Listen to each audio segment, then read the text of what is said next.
Good morning, everyone. Happy Monday, happy spring. Welcome to the Joint Standing Committee on Labor and Housing. My name is Craig Hickman. I am the senator for Senate District 14, which are 11 towns in Kennebec County, including my hometown of Winthrop. We are gathered here this morning to take public comment on six pieces of legislation that we have before us today. But before we begin, we'll do committee introductions, beginning today with Representative Pebworth. Good morning, Mr. Chair. Good morning, everyone. I'm Sarah Pebworth. I represent House District 133, which includes my town, Blue Hill, also Brooksville, Brooklyn, Castine, Sedgwick, and Surrey. Senator Guerin. Good morning. I'm Senator Stacey Guerin. I represent Senate District 10 and the district of the Kenduskeag Extreme Canoe Race, which will be held this weekend. Registrations are already sold out. Representative Geer. Good morning. Thank you, Mr. Chair. I'm Tracy Geer. I represent House District 9, which is Kennebunkport and Coastal Biddeford and Kennebunk. Representative Morris. Good morning. I am State Representative Joshua Morris. I represent House District 75, which is Turner, Leeds, and Livermore. Representative Bradstreet. Good morning. I am Representative Dick Bradstreet. I represent House District 80, which is made up of Vassalboro, Windsor, Somerville, and part of Augusta. Representative Prescott. No, thank you. I'm Dwayne Prescott, House District 17, Waterboro and Lyman. Representative Drinkwater. Representative Drinkwater, District 121. Senator Mearmont. Good morning, Senator Dave Mearmont, representing Senate District 12, which is Knox County, except for the town of Washington. Representative Warren. Good morning. I'm Representative Sophie Warren, and I represent my hometown here in Scarborough Coastal District 29. Representative Rader. Hi, I'm Representative Amy Rader. I represent District 125, which is a portion of Bangor. And Chairman Sylvester. Thank you, Mr. Chair. I am Representative Mike Sylvester. I'm the House Chair of this committee, and we represent District 39, which is the Eastern Peninsula portion of Portland and the spring-loving folks of Casco Bay. And we also have with us today our committee clerk, Alyssa Thompson, and our committee analyst for these bills, Mr. Stephen Langland. The meeting is currently being live streamed and recorded on YouTube. It's also being live streamed on the legislature's audio website. If people here are going to testify today on these bills, please be patient. We're going to have a bit of a different format today. Since all of the bills in front of us deal with wage issues, we will hear from all 6 presenting sponsors back to back to back, and then we will receive testimony from the public on these bills. Because people will be testifying on more than one bill, we will give you up to 5 minutes to present your testimony on the bills that you wish to testify on. If you are only testifying on one bill, please self-regulate and keep yourself to 3 minutes. Chairman Sylvester will be timing you. We won't ask you anything. We'll just hope that if you're testifying on one bill, that you will keep it to 3 minutes. There are 2 bill sponsors who are on this committee who will be presenting their bills, as is the normal course of business. When you present a bill, you're not really in the ordinary course of the day allowed to ask questions. But since we are doing all the bills in the slate, Representative Bradstreet and Representative Morris will be able to ask members questions about the slate of bills in front of us, unless there is an objection from members of the committee. If you are in the waiting room, there might be a delay before you come into the panelist room to present your testimony. And so don't worry about that. You will arrive, and we'll turn on your camera if you can't, and your mic. We will therefore, I just want to make sure I'm covering all the bases here before we open up the public hearings. We are going to have the bill sponsors present the bill in the numerical order that they are listed today on the schedule. So unless, Mr. Chairman, I have forgotten anything. You have not, sir, as always. And but if people put their view in gallery, they will be able to see me hold up the phone at the beginning of their testimony And then at 30 seconds, I will hold it up again in order to let you know that your time is waning down. Okay. So Ms. Thompson, if you could let into the room the bill sponsors who are not members of the committee, and that way they'll all be in the room and we will go efficiently through. So with that, I will open up the public hearing on LDs 455, 543, 734, 774, 1047, and 1279. First up, LD 455, an act to give the state the sole authority to establish a minimum wage and hazard pay with certain exceptions, presented by Representative Daniel Newman of Belgrade. Welcome. Thank you, Senator Hickman, Representative Sylvester, and distinguished members of the Joint Standing Committee on Labor and Housing. I'm Dan Newman. I represent House District 76, which is Belgrade, Rome, Vienna, Mount Vernon, Fayette, and Wayne. My bill is LD 455, an act to give the state sole authority to establish minimum wage and hazard pay with certain exceptions. The reason I put this legislation forward is that I've heard from some of the business owners in southern Maine that don't want the municipality to follow their municipality to follow the lead of Portland.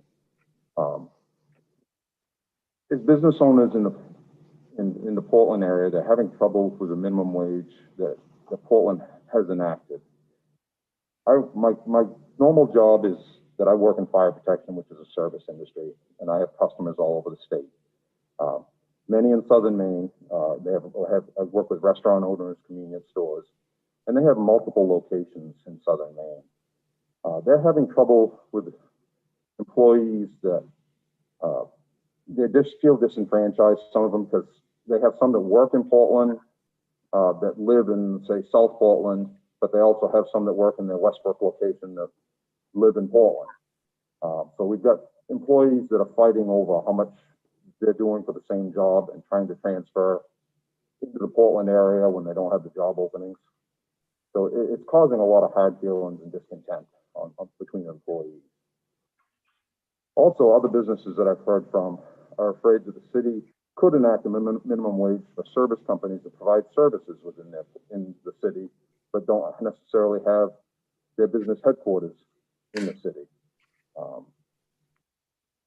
Also, there's the concern with healthcare providers that provide, in-home services or other type of providers that are reimbursed by the state or subsidized by the state. That when they bill the state for their subsidies, the subsidies are what's reimbursed isn't enough to cover what the required minimum wage is now. So we're afraid that some of the providers aren't going to be able to do business within the city. One of my last concerns is municipalities putting in multiple municipalities having multiple minimum wages and people having to keep track of payrolls with all of these different minimum wages throughout the southern part of the state. You could have an example of somebody who works at a convenience store that works in Portland 2 days a week and fills shifts in Westbrook 3 days a week. Then you may have somebody, they may be getting two different pay rates. I don't personally, and most people don't have a problem with the state as a whole if they want to set a minimum wage, if they feel it need to increase the wage, but they all feel that the state should be the one setting the minimum wage and hazard pay so that it isn't jumping around and becoming a payroll nightmare. I did have one customer that's not on my testimony that happened to say that they're a service provider, do furnace maintenance. They're outside the city, but they're actually going to increase their prices, labor rates for people within Portland, because the ones that their competitors that they keep track of in Portland are charging more now to cover their increase in minimum wage, and they feel that they can charge more even though they're not going to pay their people Portland's minimum wage. So you're going to have a lot of things like that going on too. I ask you to please support this bill, and thank you. Thank you, Representative Newman. Are there any questions for the representative from the committee? Let me get Representative Sylvester. Thank you, Mr. Chair. Welcome, Representative Newman.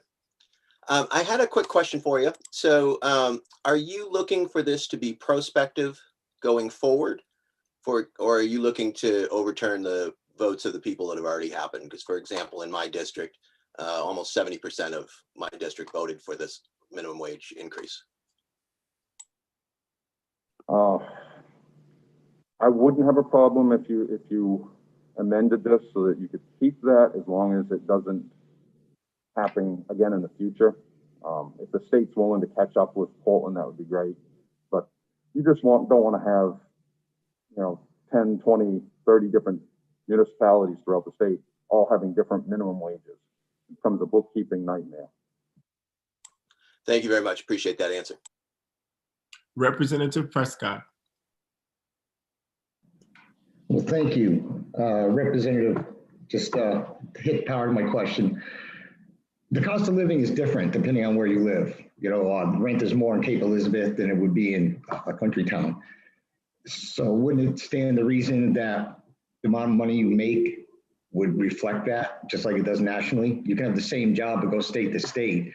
And if you live like in DC, you're going to make more money because the cost of living there. So wouldn't that be what's going on here with the fluctuation of the minimum wage between areas? I understand that argument, but unfortunately, most of the minimum wage jobs, a good part of them are part-time anyway. They're fill-in jobs.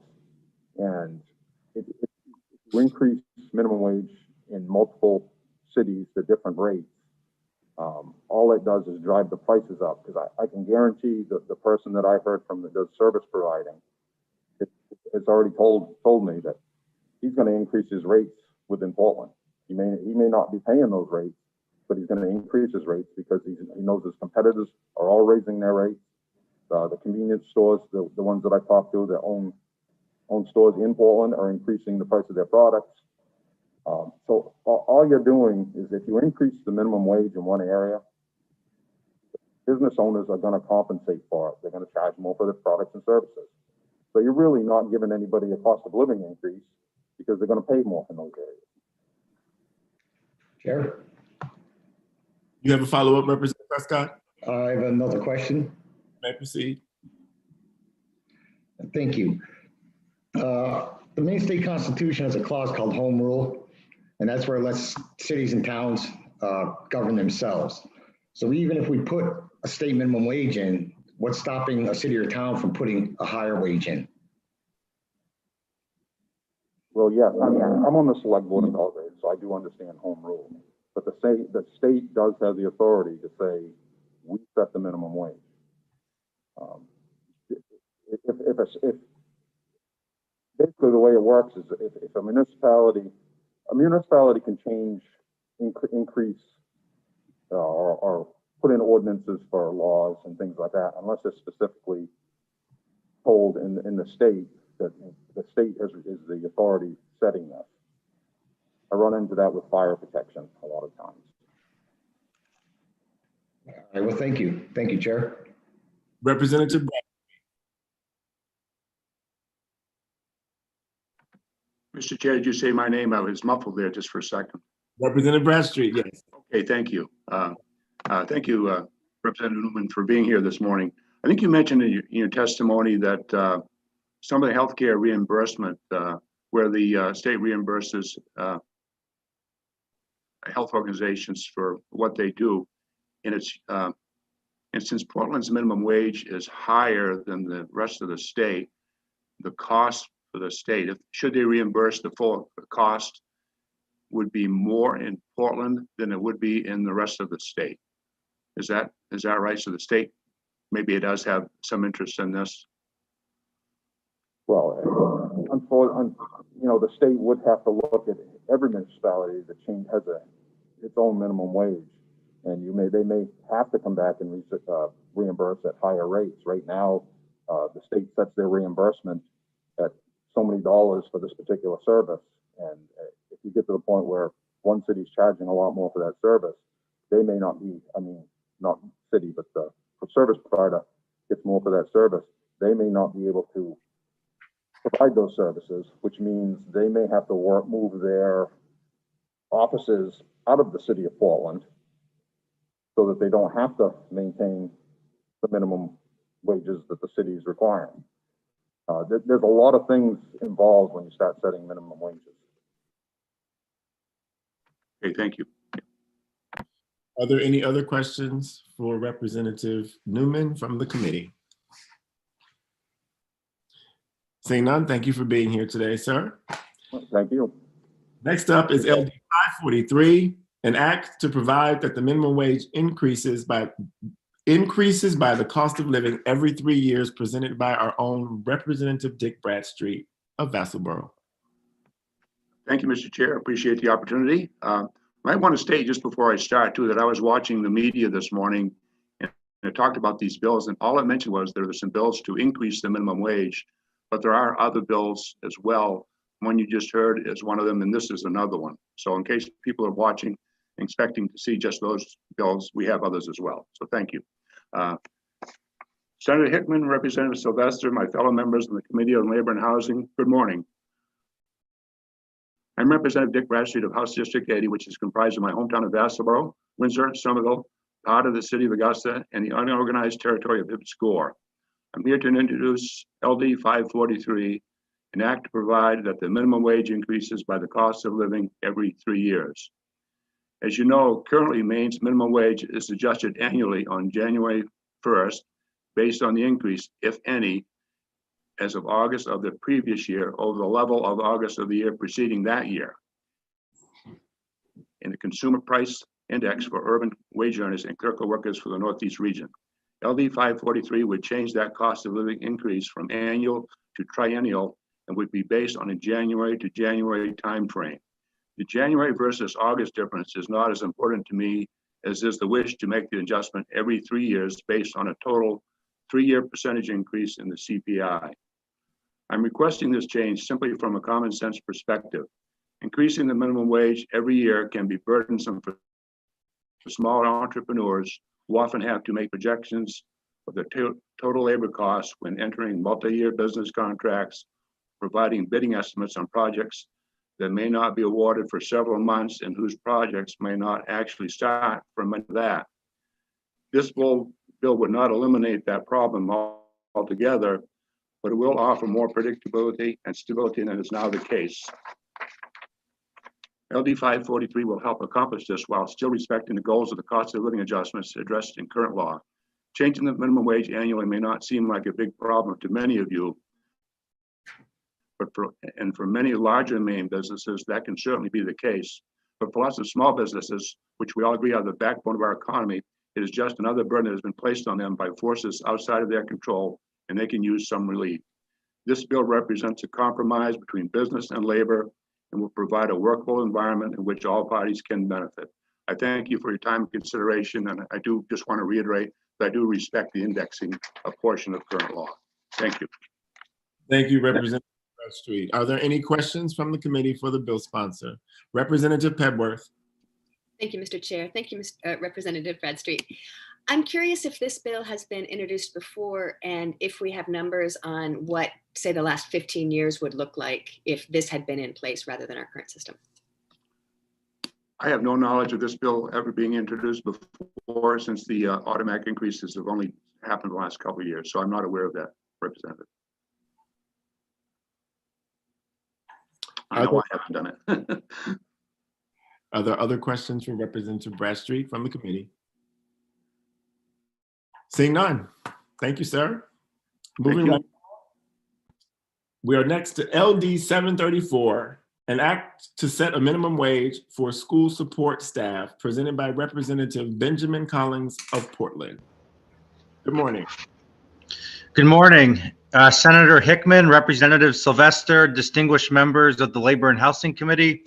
I'm Representative Benjamin Collins of House District 42, which is part of the city of Portland. This is a bill that I submitted last session. It was on its way, and like so many other pending pieces of legislation, due to the pandemic, we had to dispose of it when we ended the session prematurely. I'm bringing it back again because this is a critical piece of legislation that affects so many towns, school districts around the state. And people that work in schools asked me to submit this bill once again. So you might hear after me some direct examples, but there is a challenge for many communities throughout Maine to keep up with all their staffing needs of support staff, and that could include administrative assistants. It could include aides in the classroom, bus drivers, cooks, custodians, everyone that really helps teachers and administration make our schools run safely and efficiently. And the issue is that just merely paying a minimum wage or the lowest wage possible to support staff makes it not competitive. So many people can leave and do work being paid much more in their communities or surrounding communities than they would doing the support work. And so because of that, there's been examples where there are some schools that actually couldn't have school for a day or more because they didn't have staff to help run the school business for those days. And as we go forward, this is going to become more and more of a problem if we don't adequately support these support staff, pay them a fair living wage. It's a huge problem, and the most rural communities are going to struggle to keep their schools operating if they can't have the staff that are so critical, to keep our schools running. And I just think I spoke more in depth last session than I will today, but I'm just so grateful. When I was a student and had my ups and downs and struggles, I always remember the people that really kept me going, especially in high school, were the custodians, the cooks, the secretaries, the bus drivers. They always were so supportive. I mean, they literally every day impact and touch every student through those buildings and are so important and do so much more to the self-esteem of the students beyond what their jobs entail. So I think they deserve the basic dignity and respect to have a living wage. And if we're going to attract people to work in these jobs and really provide the best possible services to our students, we need to pay them adequately. And I think it's the least we can do. And as you did consider the last session, and there was lots of support for this, I hope you would provide the same consideration. And please do listen to those that may speak after me, and I'd be happy to answer any questions. Thank you very much for your time. Thank you, Representative Collins. Representative Bradstreet has a question for you. Thank you, Mr. Chair. Thank you, Representative, for being here this morning.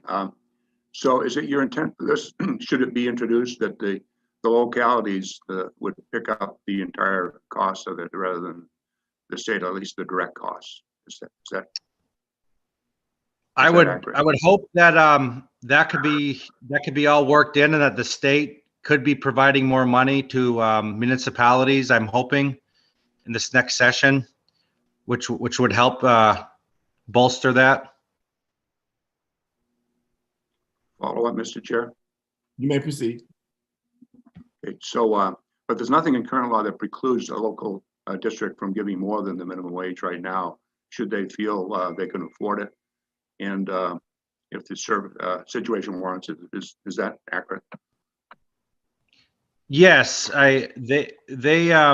some of these staff are represented by unions. Representative Bradstreet, some aren't, and every district is different. And I believe the purpose of this legislation, though, is that it's not just in one community; it's throughout the state in various communities. That it's a very real struggle. And just as we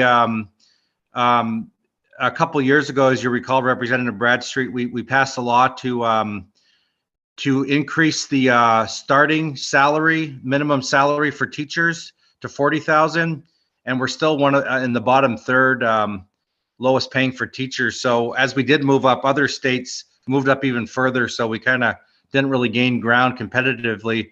But I also believe that it was only fair because, many people talked to me. They said, you know, okay, so you're giving a modest increase to teachers, but what about all the other staff members that are working so hard? Don't we deserve to have an increase? And so that was also part of the equation I weighed when I submitted this legislation, was the fairness of raising wages for everyone that works for our students and our communities, with the real hard fact that if we don't raise these salaries throughout the state, in every municipality and in every school district, or however they're organized, that I don't see how we're going to be able to effectively and safely run our schools if we just can't keep up with the bare minimum staffing. So I do believe that the municipalities can absorb these costs, but I also believe that, and this is a discussion outside of your jurisdiction in labor and housing, I believe, but I do believe that the state should fully be funding the revenue sharing to municipalities and the 55% for education. And if we did that, that would make it even easier to cover the basic increases that would be required in not just a school district, but in any business to keep staff there, to keep a building operating. Representative Prescott. Well, thank you. Hello there. Just last session, the legislature passed into law a living wage. So can you help me understand why it is now that, I guess, for lack of better terms, is maybe not true, and we need to raise the living wage, which everybody said people could live on? Just, I think maybe a year and a half ago, we just passed it into law. Thank you, Representative Prescott. Good to see you again, virtually. I missed the old days when we were on insurance together,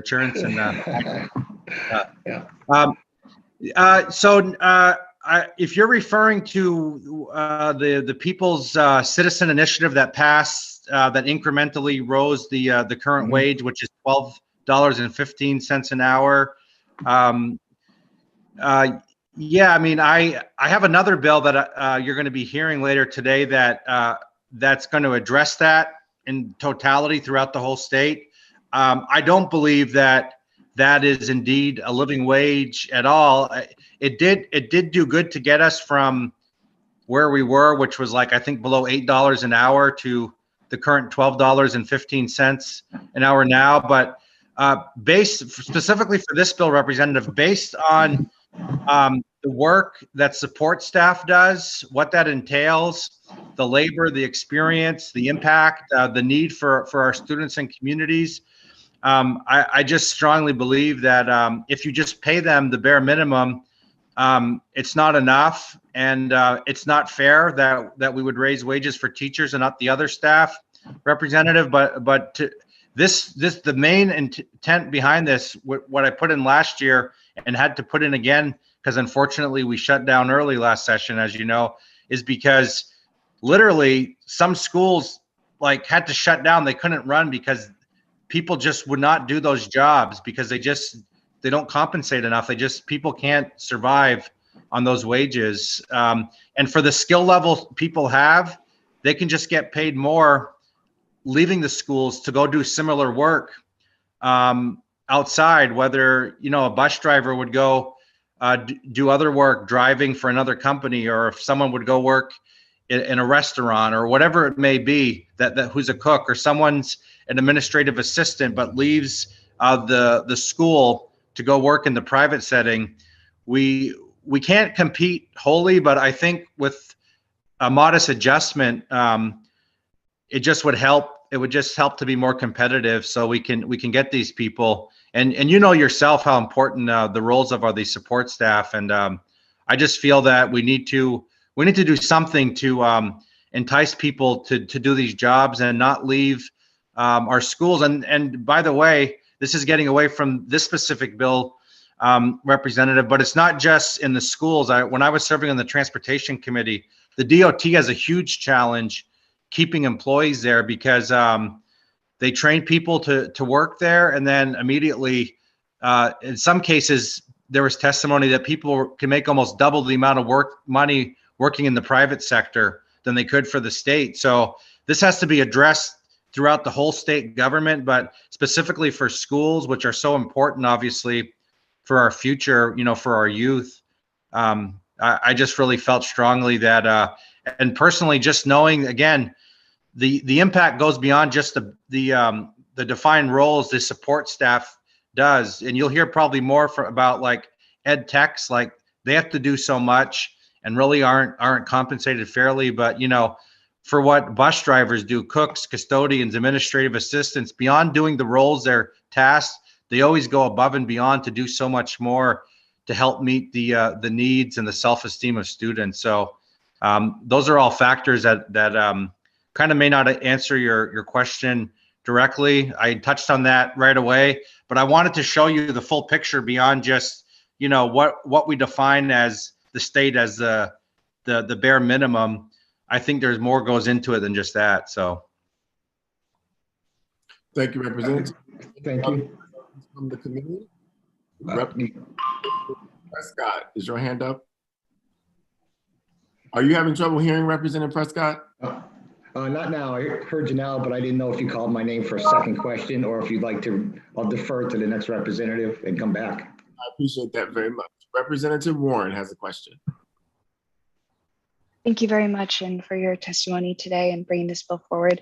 Can you speak a bit further to the issue of revenue sharing? I'm both concerned about us not being competitive to have the staff that we need in the state, and also just maybe more broadly concerned and do think it's relevant, the issues around how we fund education and how it can pit different communities, especially older communities like mine in my district. So could you speak a little bit more to that, and maybe again the unintended consequences if you see any, if we're not going to have revenue sharing to the extent that we should, I guess.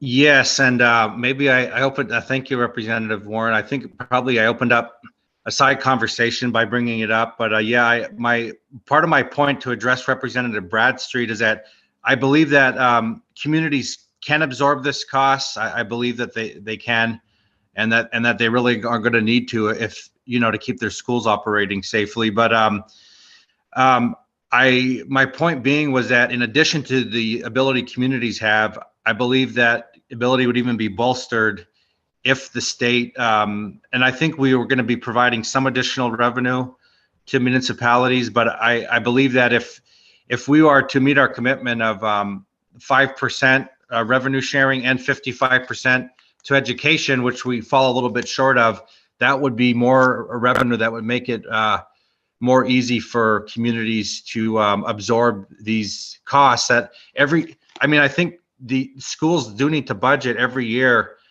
increases in wages for teachers and support staff. It's just it'll be very hard to be competitive if they don't. As I said, just with the example of teachers, we're in the bottom third of teachers' pay. So students coming to Maine from out of state, for an example, that may want to stay and work in schools here in Maine, they might be offered, 15, 20,000 more in a different state. So right off the bat, that makes us not competitive. And then as well, to keep all the other good support staff in the schools, we really need to pay these people, because people have said they love the job, they love working with the kids, but they cannot afford to do those jobs based on just a basic pay of around $12 or so. So, are there any other questions for Representative Collins? He will return. Sorry, Representative Prescott, you did have a follow-up. Well, thank you, Chair. Are any of these jobs that you're trying to help out, are they union members? Representative Prescott, I believe, I don't have the breakdown of every school district or town around the state. I do know that some of these workers organize themselves and belong to unions. Some don't in some areas. So it really depends. I'm sure that in certain cases, people that have their wages negotiated might be making more in places that don't. But maybe there's some communities that have a lot more revenue than others, and they're not organized, and they're more generous. I don't have all that broken down, but I think it's a mix of some of these people are represented by different labor organizations, and some aren't. Yeah, I'm sure we could find that out before the work session.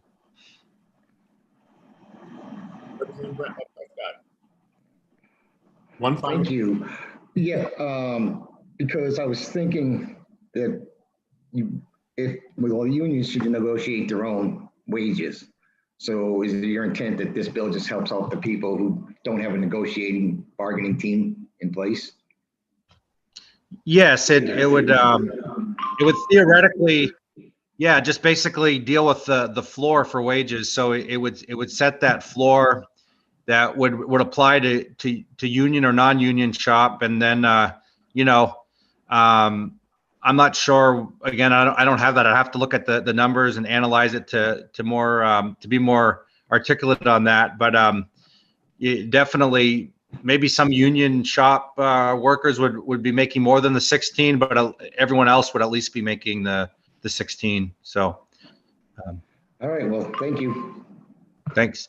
Are there any other questions? Representative Collins, correct me if I'm wrong, but in section 2 of your bill, there is unallocated language that says the state shall provide 100% of the additional funding necessary. That is your intent, is to have the state fund this entirely so that it is not an unfunded mandate? Is that what that's for? Yes, thank you for that clarification. That's very important. Thank you. Are there any other questions for Representative Collins about this bill? He will be back to present one later. Seeing none, thank you, sir. Next up, LD 774, an act to promote minimum wage consistency, sponsored by our very own Representative Joshua Morris of Turner. Thank you, Mr. Chairman. Senator Hickman, Representative Sylvester, distinguished fellow members of the Joint Standing Committee on Labor and Housing. As you know, I'm Representative Joshua Morris, representing the people of Leeds, Livermore, and Turner. This morning, I am presenting LD 774, an act to present minimum wage consistency. Maine currently has the 6th highest minimum wage in the country.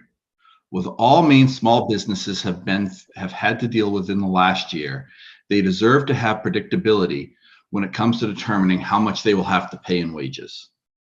Ordinances like the one enacted in Portland last November make it harder for businesses to plan as well as compete on a level playing field with those in neighboring municipalities.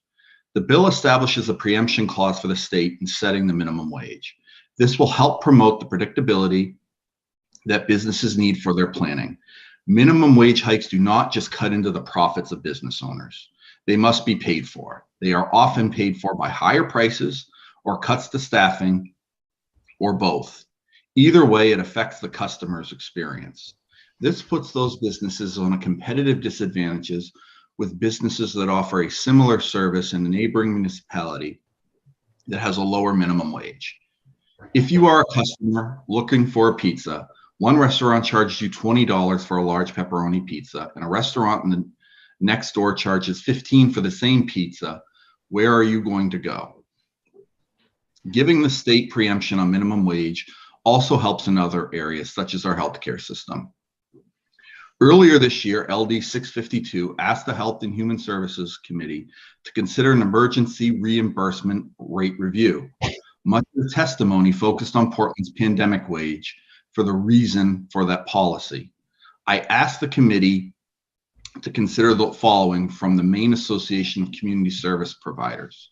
Quote, this has left providers who are either based in Portland or providing in-home and community support in Portland struggling to pay that same wage of $11.21 to $18 an hour. And it is an untenable position. In order to meet the hazard pay requirement, staff and service hours have been cut, impacting the quality of care, unquote. I would just also point out to the committee that the language contained in LD 774 about preemption is the same language that passed in the final draft of the paid leave law in the 129th legislature. The final version of that bill passed this committee with strong bipartisan support last session. I know that was a compromise, but it contained within the bill. Given that the bill does not touch other aspects of the state's minimum wage law, I'm hopeful you will give this bill fair consideration. I would just close by saying that this last year businesses have dealt with enough issues relating to the coronavirus pandemic, from forced closures, diminished capacity, and reduced revenues from fewer tourists. I would ask we would help them by passing this preemption on minimum wage so they can have some predictability. Thank you, and I'd be happy to answer any questions that you may have. Thank you, Representative. Are there any questions from the committee? Chairman Sylvester has one. Thank you, Representative Morris, for being here today, but I guess you had no choice but to be here today. That's right. Always good to see you, though, Representative See you in this role. So your bill seems a little clearer, that you would roll back all of the laws that are presently on the books that have been voted on by municipalities. Yes, it would. Quick follow-up, Mr. Chair. Okay, proceed. Would it surprise you that most of the wages being paid in Portland at the time that that bill was passed were already at 15, over 15, or very close to 15 for service sector jobs that would be minimum wage elsewhere, and that the only controversial piece of this was the hazard pay? Yeah. No, and if that is great, if they are still able to, I think part of what that is you have a very competitive job market down there. And I think what this is it just allows them that flexibility that if they want to start someone out at the state minimum wage, they can. I'm sure, certainly, I think it is great when businesses pay higher than minimum wage. And I know many businesses, they strive to pay higher than the minimum wage, but there are certain circumstances where that's a little more difficult. Thank you. Representative Moore. Thank you very much for bringing this bill forward and for your testimony. I'm wondering about I'm sympathetic to the issue of predictability. I'm also wondering about the cost of living in different places in Maine and wondering if you could speak to how you weigh those considerations. Do you feel that there are some places that maybe there is a cost of living concern? And do you think that there's any legitimacy to having relative minimum wages in that way? Mm-hmm. Yeah, it definitely there's. Thank you for the question, Representative. There's definitely different costs of living in different municipalities. However, at the same time, I would say it's also very difficult for people to invest in a community and try to offer jobs in a community if they're going to have to pay a higher minimum wage than they do in the community next door. And so at the end of the day, the best way to help people is to make sure that there are jobs available. And what ends up happening when you start having these higher minimum wage in municipalities is, number one, those businesses that have locations in multiple municipalities, as I believe Curtis Picard will be speaking to later, end up having to guess, they pay one set of employees more based on that municipality versus another municipality. And all this deals with is where the job is located. Doesn't mean that the worker necessarily lives in that municipality. I know many people, my aunt and uncle worked at LL Bean and live in Turner and traveled back and forth to Freeport, which is a 40-mile drive for 30-something years because LL Bean is a very good company to work for. There are people that live in my community that travel back and forth to Portland as well. So I think that the cost of living thing, this only affects where they work. It doesn't necessarily speak to where the employee lives. Are there any other questions for Representative Morris? Seeing none. Moving ahead, we are now at LD 1047, an act to create an alternative minimum wage applicable to student employees who are under 20 years of age and to employees who are under 18 years of age, presented by Representative Shelley Rudnicki of Fairfield. Welcome, I see you in your vehicle. I am. I'm actually sitting outside the State House, but didn't want to head in until I did this because of how you're doing it, but thank you. Good morning, Senator Hickman, Representative Sylvester, and distinguished members of the Labor and Housing Committee. I'm Representative Shelley Rudnicki. I represent House District 108, which is Fairfield Smithfield. I'm here today to present LD 1047. The title of the bill is a little convoluted, but and that has to do with I did present a similar bill a couple of years ago, and it had a training wage as well as a student wage. This bill basically provides more for a student wage or teen wage. This bill provides a minimum hourly wage of $9.75 for an employee who has not attained the age of 20 years old. It is a student at a secondary or post-secondary school. Many small businesses are hurting. Ever since the added increase in minimum wage, business owners are reluctant to hire teenagers. Teenagers just starting to work need to be trained on how to work. They need to learn to get off their phones. They need to learn to show up on time. They need to learn to self-start when things are slow. These are not skills we're born with. Someone has to give you the opportunity to learn these skills. This takes business owners time and money to train teenagers, and they're not going to do that for $12 to $15 an hour. So where does that leave this generation of kids? I grew up on a chicken farm in Maine in the 70s and 80s, and my siblings and I learned a work ethic early on, as many farm kids do.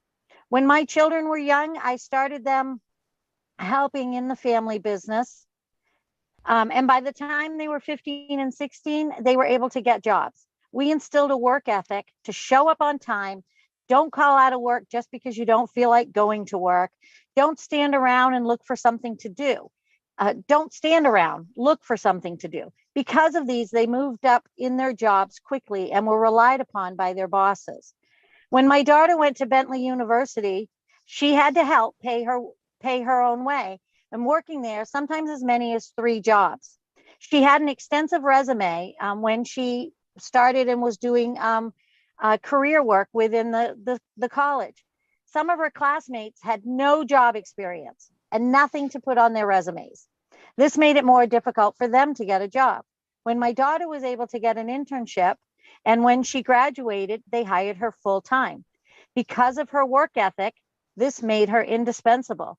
And when others on her team at work were getting laid off due to the COVID-19, she transitioned to work from home because they knew she could and would do the job. Most teenagers need these types of experiences to set them up for later in their lives. I've spoken to many business owners over the last few years, and they are choosing not to hire teenagers because of the cost. Recently, I spoke to a friend that had heard from a golf course owner here in Maine, and they used to hire 50 teens during the summer months. Since the increase in minimum wage, he's not hired any because he can't afford them. So a number of teenagers who could have learned a work ethic don't have the chance anymore. Another example is a friend of mine who owned a summer recreational facility and went from 30 teenagers before the increases, then down to 15, then 10, and now due to COVID-19 and the governor's edicts has chose to close his business for good. As a business owner myself, I would choose to hire someone with any work experience over a teenager with no experience.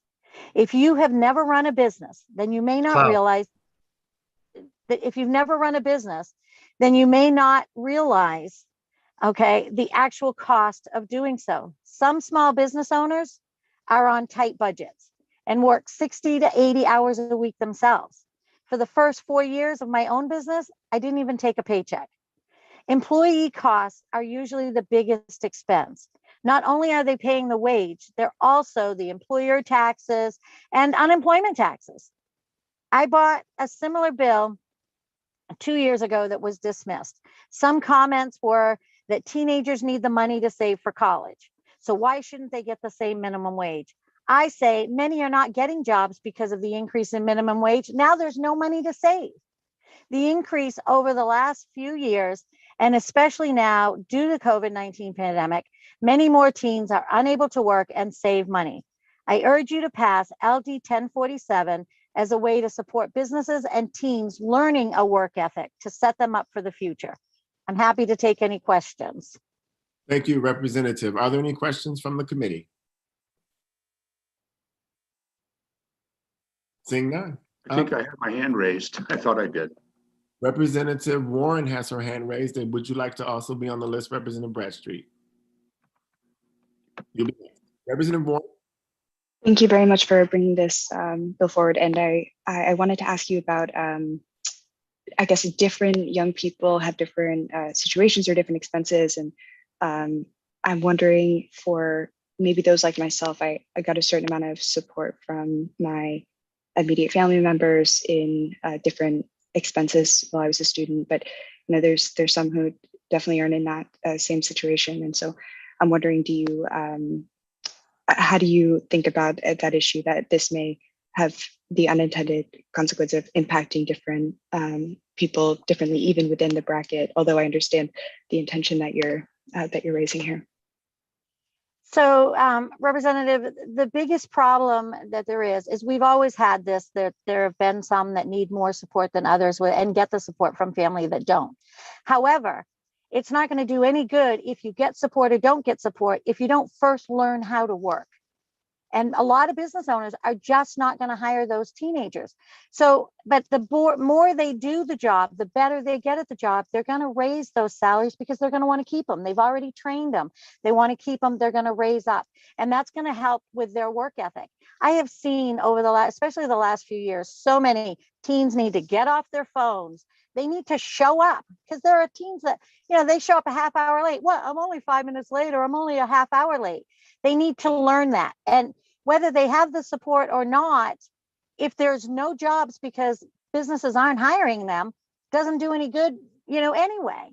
So we need to get it so that businesses are willing to hire and train young people. And right now, they're just not willing to hire them at these rates. When you can hire, say, somebody that already has a full-time job that just wants to pick up some extra money and work a few extra hours a week, that's already been in the workforce, they're going to hire them. Even a senior citizen or whatever that wants to add a few hours, they're going to hire them over a teenager that has no experience. And that's the issue right here. We need to train our young people how to work. And that's what we're losing in this generation, is they don't know how to work. Are there any? Representative Bradstreet has a question. Yes, thank you, Mr. Chair. And thank you, Representative Rudnicki, for bringing this forward. You talked earlier in your testimony about teaching teenagers simple things like being to work on time. And I think I've seen some other government initiatives to teach these so-called soft skills, I think they call them. Is it your opinion that by adopting this bill and allowing a lower teenage minimum wage, that maybe we won't need some of those state-paid programs? Oh, of course we will, because they do need to learn this. I mean, that's where we all learn, especially like me growing up on a farm. We learned early on, you had to work, you were helping the family out or whatever. The kids don't have that nowadays. There are fewer farms. There are fewer kids that have family, families have family-owned businesses where they're working and learning those skills. I can remember a few years, well, it's been quite a few years ago now. My brother-in-law and sister were moving to Georgia, and the owner of my uncle's business down there, when he went to him and said, "Hey, my nephew-in-law is moving to Georgia and is looking for a job. He was willing to hire him." And he said, "He's from Maine." "Yeah, you guys have a great work ethic from Maine." We're losing that work ethic and these soft skills, that a lot of kids just don't have, and they're not getting the skills in high school. They're not getting the skills, those are not part of their education anymore. And we need to be able to do that. And this is the best way to do that, is let the business owners train these kids. They need the help. They want to have the help. But, if they spend $12 an hour training kids, and then the kid turns around and, they're going to go somewhere else, it's harder to swallow as a business owner. So you'd rather hire someone that you don't have to train so much. Thank you. Representative. Thank you, Mr. Chair. And thank you, Representative Rudnicki, for bringing the bill.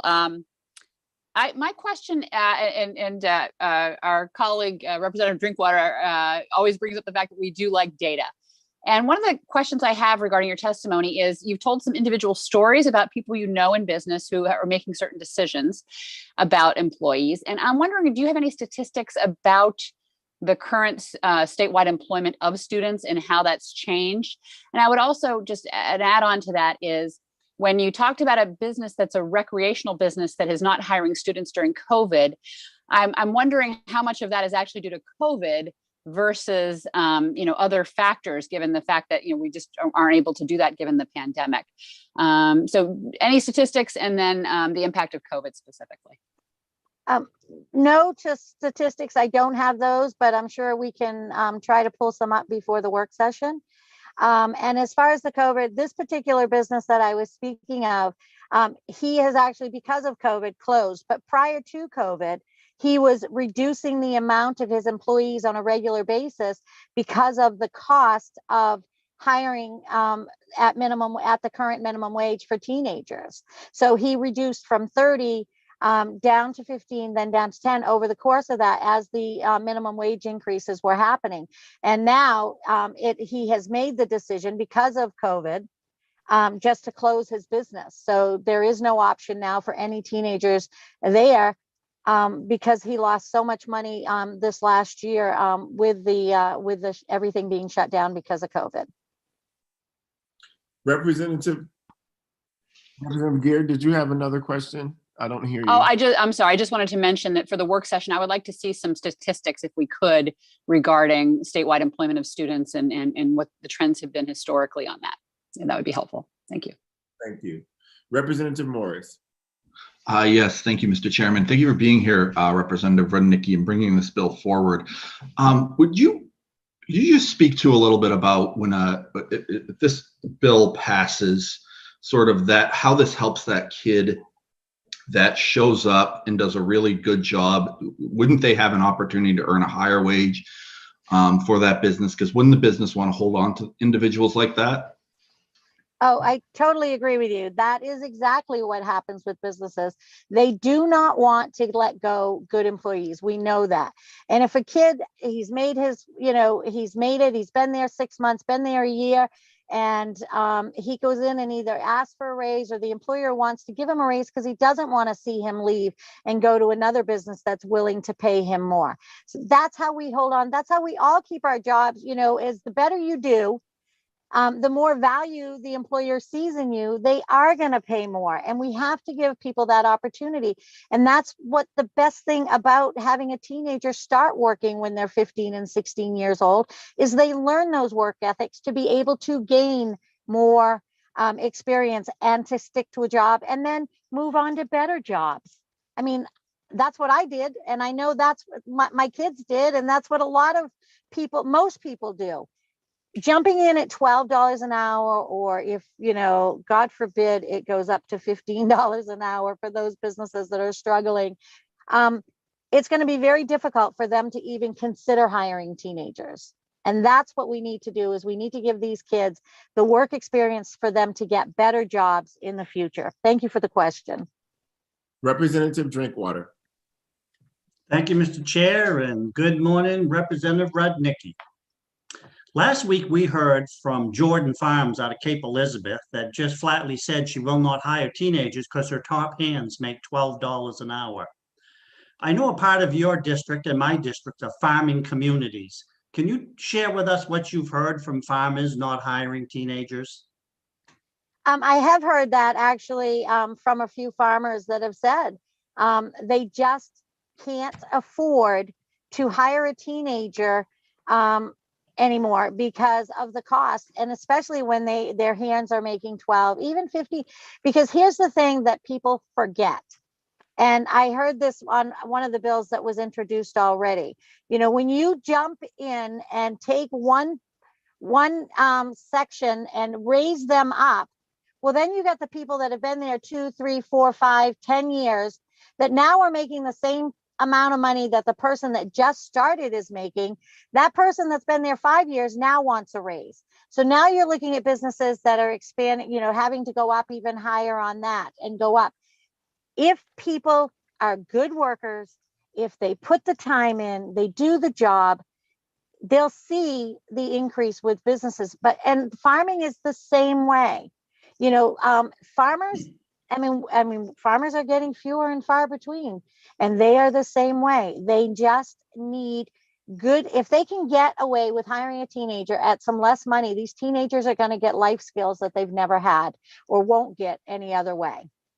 I hope that answers your question. It certainly did. Thank you. Chairman Sylvester. Thank you, Mr. Chair. I just wanted to make a clarification before we go down this rabbit hole that farmers are not currently covered under this bill, as there is no minimum wage for farmers. Thank you. Are there any other questions for Representative Rudnicki? Seeing none, thank you for being here today. And last up, LD 1279, an act to increase the minimum wage, sponsored by Representative Benjamin Collins of Portland. And before you begin, Representative Cuddy, would you like to introduce yourself? Thank you very much, Mr. Chair. I apologize for being late this morning. My name is Scott Cuddy. I represent House District 98, which is Winterport, Frankfort, Searsport, and Swanville.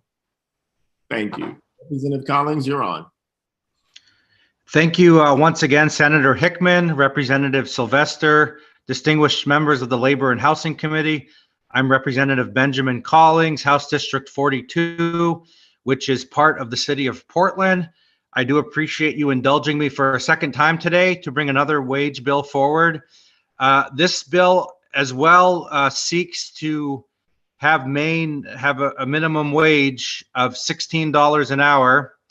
And the way this would be rolled out is incrementally, as our past wage increases have been. It would be to raise the wage to $16 an hour, I believe by the year 2025, starting every year after the session, increasing the wage by $1 till we hit $16 an hour. After that, it would be tied with indexing for future wage increases. I first want to start off this conversation with the committee by reminding people, which we talk about minimum wages in the past recent history, people kind of get away from the intent of what the minimum wage was. And I'll take you back to, currently I know we've had a huge impact on our economy with this pandemic. And I go back to another time in the United States history after the Great Depression where, we were recovering. And in that time, several steps were taken to get our country back on track. One of them was with labor conditions and wages.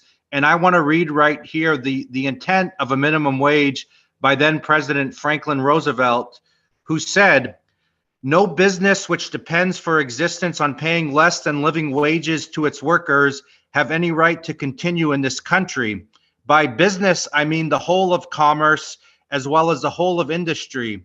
By workers, I mean all workers, the white collar class as well as the men in overalls. And by living wages, I mean more than a bare subsistence level. I mean the wages of decent living." So the minimum wage was always meant to be a living wage. And it wasn't meant to be, as you hear reference often in debate on this, that it's really just for teenagers wanting a summer job or to have some money to spend, for their boyfriends or girlfriends. As a matter of fact, so many people that make the minimum wage in this state, in this country, are women. They're women and Black people, Indigenous people, people of color overrepresent minimum wage workers. Recent statistics show that that Black people and other people of Latino specifically make 50 to 60% of workers in different parts of this state and country are making minimum wage. So when you talk about minimum wage increases, it's to lift people out of a very terrible level of poverty they're in. And a lot of times it's working women, often single mothers, and it's often people of color. So it's not just kids that make a living wage. That is a myth that is absolutely not true. And I do want to say that the intention of a minimum wage is a living wage. And currently in Maine and anywhere in the country, a minimum wage doesn't meet the threshold of a living wage. I have sent to your clerk, who I hope will email all of you the chart, which I sent a link where you can go, everyone in this committee can go to the county you reside in and look at it. And it's a research done by MIT, and they have data from around the country in every region, every county that shows, it is a formula. It shows the cost of living there. It shows housing, childcare. It shows if you're single, if you're married or have a partner. It shows if you have no children, 1 child, 2 child, 3 children.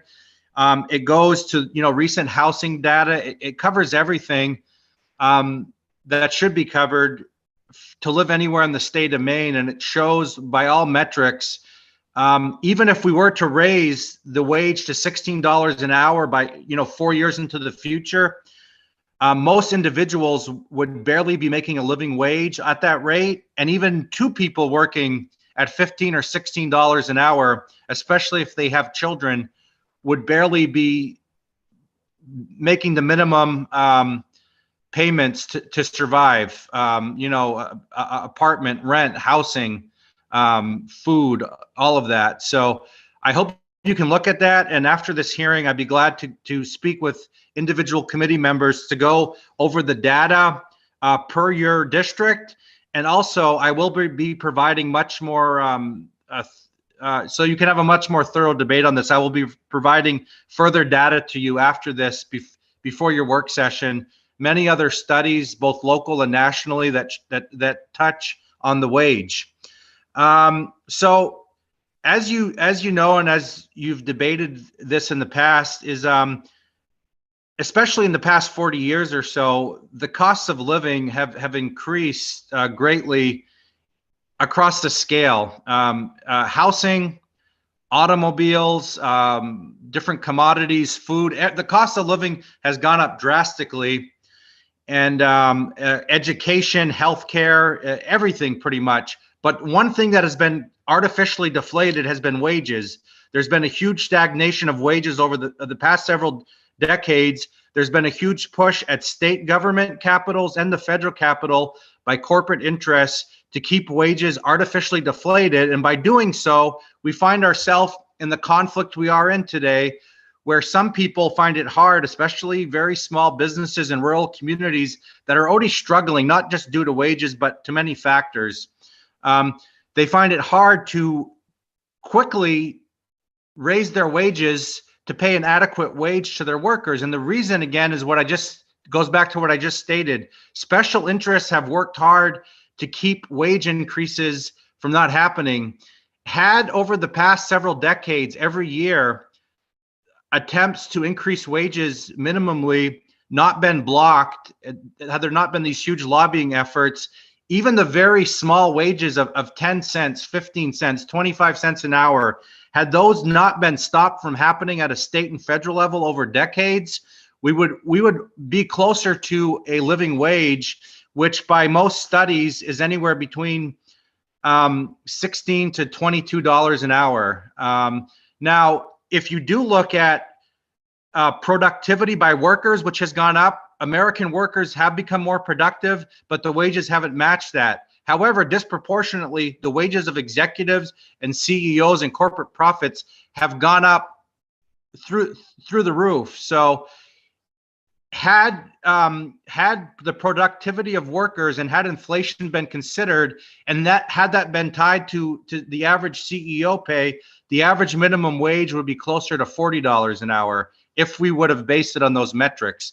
But even basing it just on the standard of living for today, as you can see in the studies that I've provided for this committee, and in further evidence I will have, any single person that is not making at least $16 to $18 an hour in the state of Maine is going to struggle to survive. And I think it's something in this committee and as a legislature we should address. I do want to say that minimum wage increases historically have been good for business. So what happens is, I don't know the exact current statistic, but consumer spending is a huge part of the American economy. At one point, a few years ago, I think it was like about 85% of all our economy was based on consumer spending. So when consumers have more discretion, the ability for more discretionary spending, it is good for the economy. People get paid more, they put more out into the economy, and that creates spin-off businesses. There's more demands for goods and services, which leads to an increase in new jobs and new businesses created to meet that demand, which means they hire more people. And you just see how the formula works with more job creation, more tax revenue for the state, and so forth. And just recently in the state of Maine, for an example, when we had by the citizen initiative, we had the wages go up from, I believe it was less than $8 to be incrementally go up to $9, and then to the current $12 an hour we have now. Some of the biggest opponents of this were the tourist industry and the food and beverage industry. And they said that they couldn't survive if we raised this wage. And to the contrary, the business for the tourist industry and the hospitality industry, the restaurants, the hotels and whatnot, they had record years, record revenue. So that is further evidence that when you raise wages and there's more spending, that the business does better, not worse. I know you hear a lot of people talk about we can't really raise wages during a pandemic, and there's been a detrimental impact to some businesses. Some businesses have done the same or done better.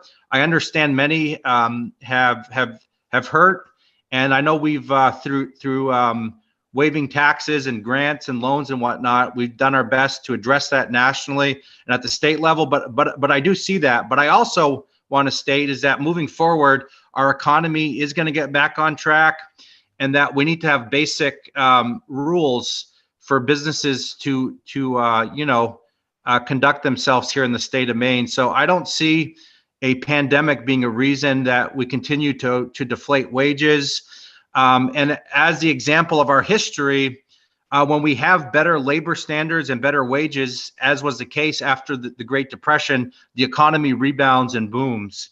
And then also, I just wanted to say once again, some businesses do close in Maine. Some of them do hurt, but I want to say for the most part, it is not due to wages.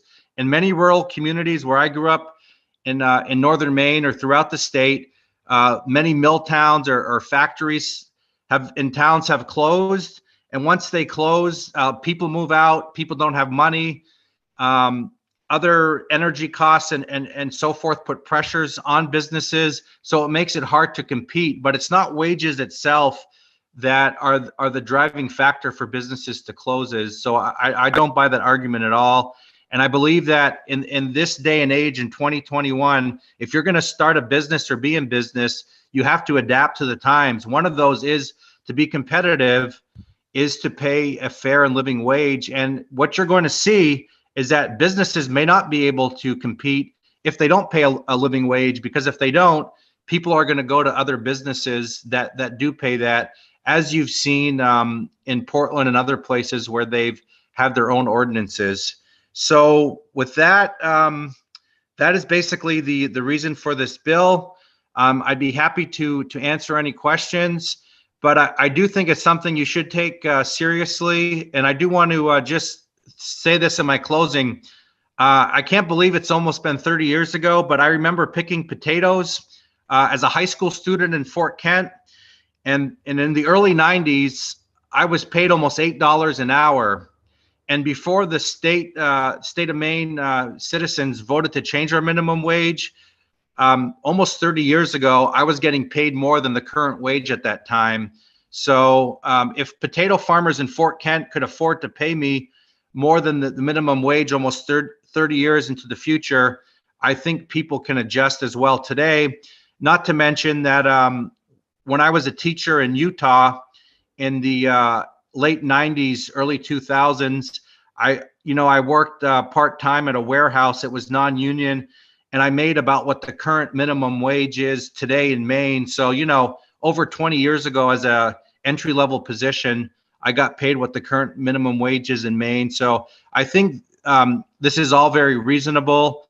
I myself, when I've in my consulting business, had to hire people, even going back to 15 years ago, I hired entry-level organizers in the state of Maine in about 2005, 2006. And I was paying them at least $20 an hour because I knew for the work they did and the cost to survive as an individual or for the families, that was just the cost of doing business. So I'd be happy to answer any questions at this time. And I will, as I said before, I will be sending you more data on what the costs are in your communities for someone to survive, just to make it, if they were making $15 to $16 an hour, and just the bare fact that a lot of people are just making the minimum wage of $12.15. In essence, they are really living in poverty, which means the state and federal government is supplementing them through social service funding programs. So thank you for your time, and happy to answer any questions now or to speak with any of you after this hearing. Representative Prescott has a question. Thank you, Representative Collins. Well, thank you, Chair. This bill basically wants to catch up to the cost of living going up. What do you contribute directly to why the cost of living keeps going up? Well, I mean, Representative Prescott, there are several factors to it, but I just believe that one of the hardest jumps here, you know, economically for our state is to get there, and why this is such a big debate is because wages have been artificially deflated for so many years. They haven't been allowed to rise with the cost of living. So people just, you know, just naturally over time, the cost of everything has gone up, but we haven't let wages go up. So for decades, as housing, I mean, healthcare has got, as you know, as from our time on the insurance committee, the cost of healthcare, prescription drugs, like, it's just ridiculous how much they've gone up over the past several years. Food, everything, you know, and then many other things are factored into that. The cost of getting, you know, goods and products to Maine, transportation, fuel, insurance. There's so many factors that have caused this, everything to go up. But more specifically, the real problem is, while everything has gone up, wages haven't gone up to keep pace. And if we don't do something to change that, we're going to be really in a tough place here in the next few years for people to afford to pay. And as you can see now, more than about a third of all people buying properties in the state of Maine now are from out of state that come here with a lot more income, and they are going to cause the cost of everything to go up. And so it's going to be harder and harder for people that currently live in Maine, working families, to be able to afford the basics. Housing is a big factor, Representative, but not just housing. It's everything. Pretty much everything has gone up except wages, and it's just been so dramatic, the difference over the past few decades and the past decade itself. Thank you, Representative Bradstreet. Thank you, Mr. Chair. Thank you, Representative, for being here again. Just a couple of real quick questions. So, yes, sir. Probably quick answer. First of all, do you know if anybody's coming after you, maybe an economist who has some experience with a dynamic national and international economy? That's one. And you mentioned earlier also that you paid, I think, $20 an hour back along for people to work for you. And I know what goes out one door, a lot of it depends on how much comes in the other door. The income, the outgo can't be more the income. So I'm just kind of curious as to where the source of the funding came that enabled you to pay that much money. Yes, sir. Thank you, Representative. The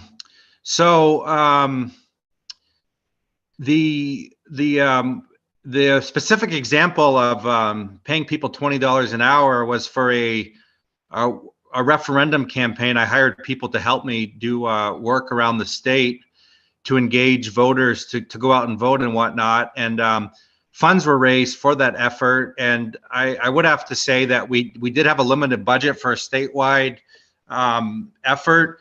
And my budget that I fought for additional staff originally would have been almost half of that budget, but I said that I couldn't, I just wouldn't even take anything or hire anyone unless I could pay them at least the $20 an hour, because you know, I was going to ask a lot of the people, and so I said I have to pay them at least $800 a week. So it was political funding, which was raised, but we did have a tight budget. But I just I think I took more money out of advertising and put more money into the into humans. So, and I forgot, could you repeat your first question again?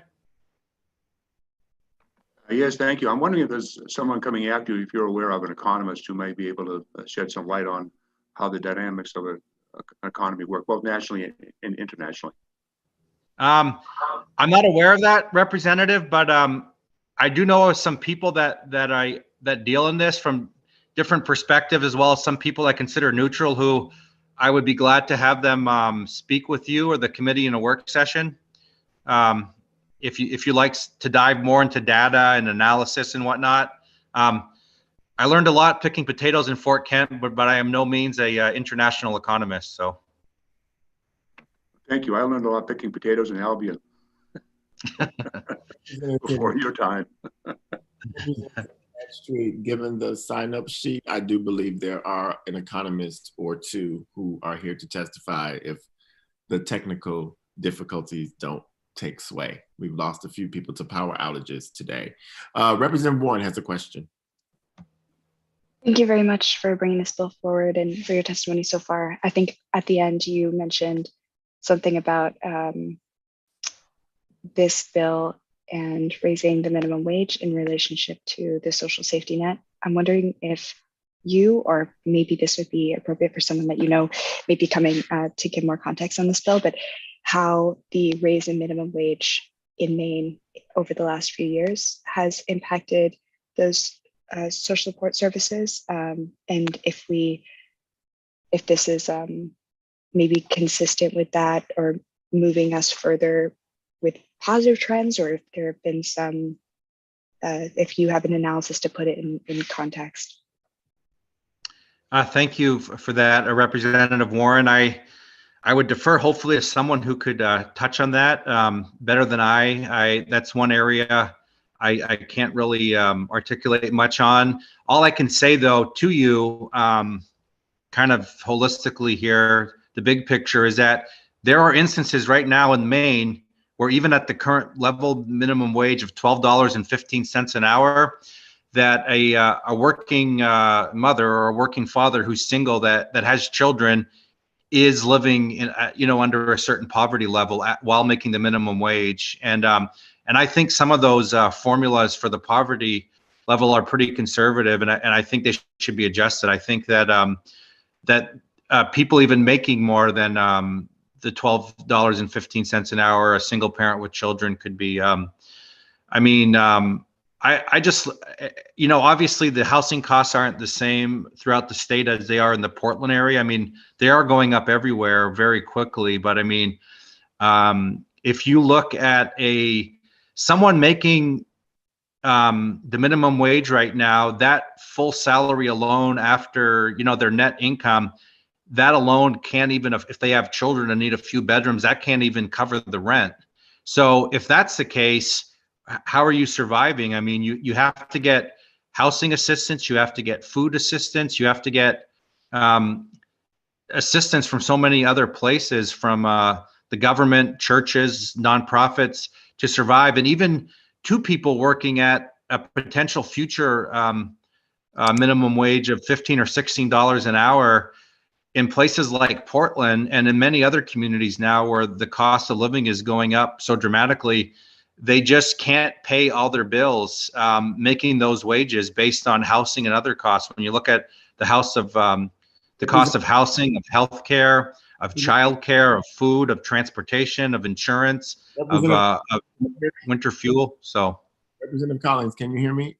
There are a lot of technical difficulties. difficulties that are happening in this moment. There are internet outages all over the state. So unless you don't mind, Representative Collins, you just disappeared. You might have lost your power. We are going to move to take questions from the public at this time. And I mean, we're going to take testimony from the public at this time. We have received Representative Collins's data around cost of living and the minimum wage for families. It is in our chat box. Mr. Langland has given it to us, and Ms. Thompson has also forwarded it to all of us. So with that, I'm going to open up the public hearing, begin to take testimony from the public. And we're going to begin with people who signed up to testify on more than one bill. So Chairman Sylvester, these will be 5-minute maximum pieces of testimony, but I'm going to encourage everyone to maybe not take as long because we're losing power around the state. So Gregory Dougal and Peter Gore are first, followed by David Clough, Adam Good, Curtis Picard, and Nick Murray.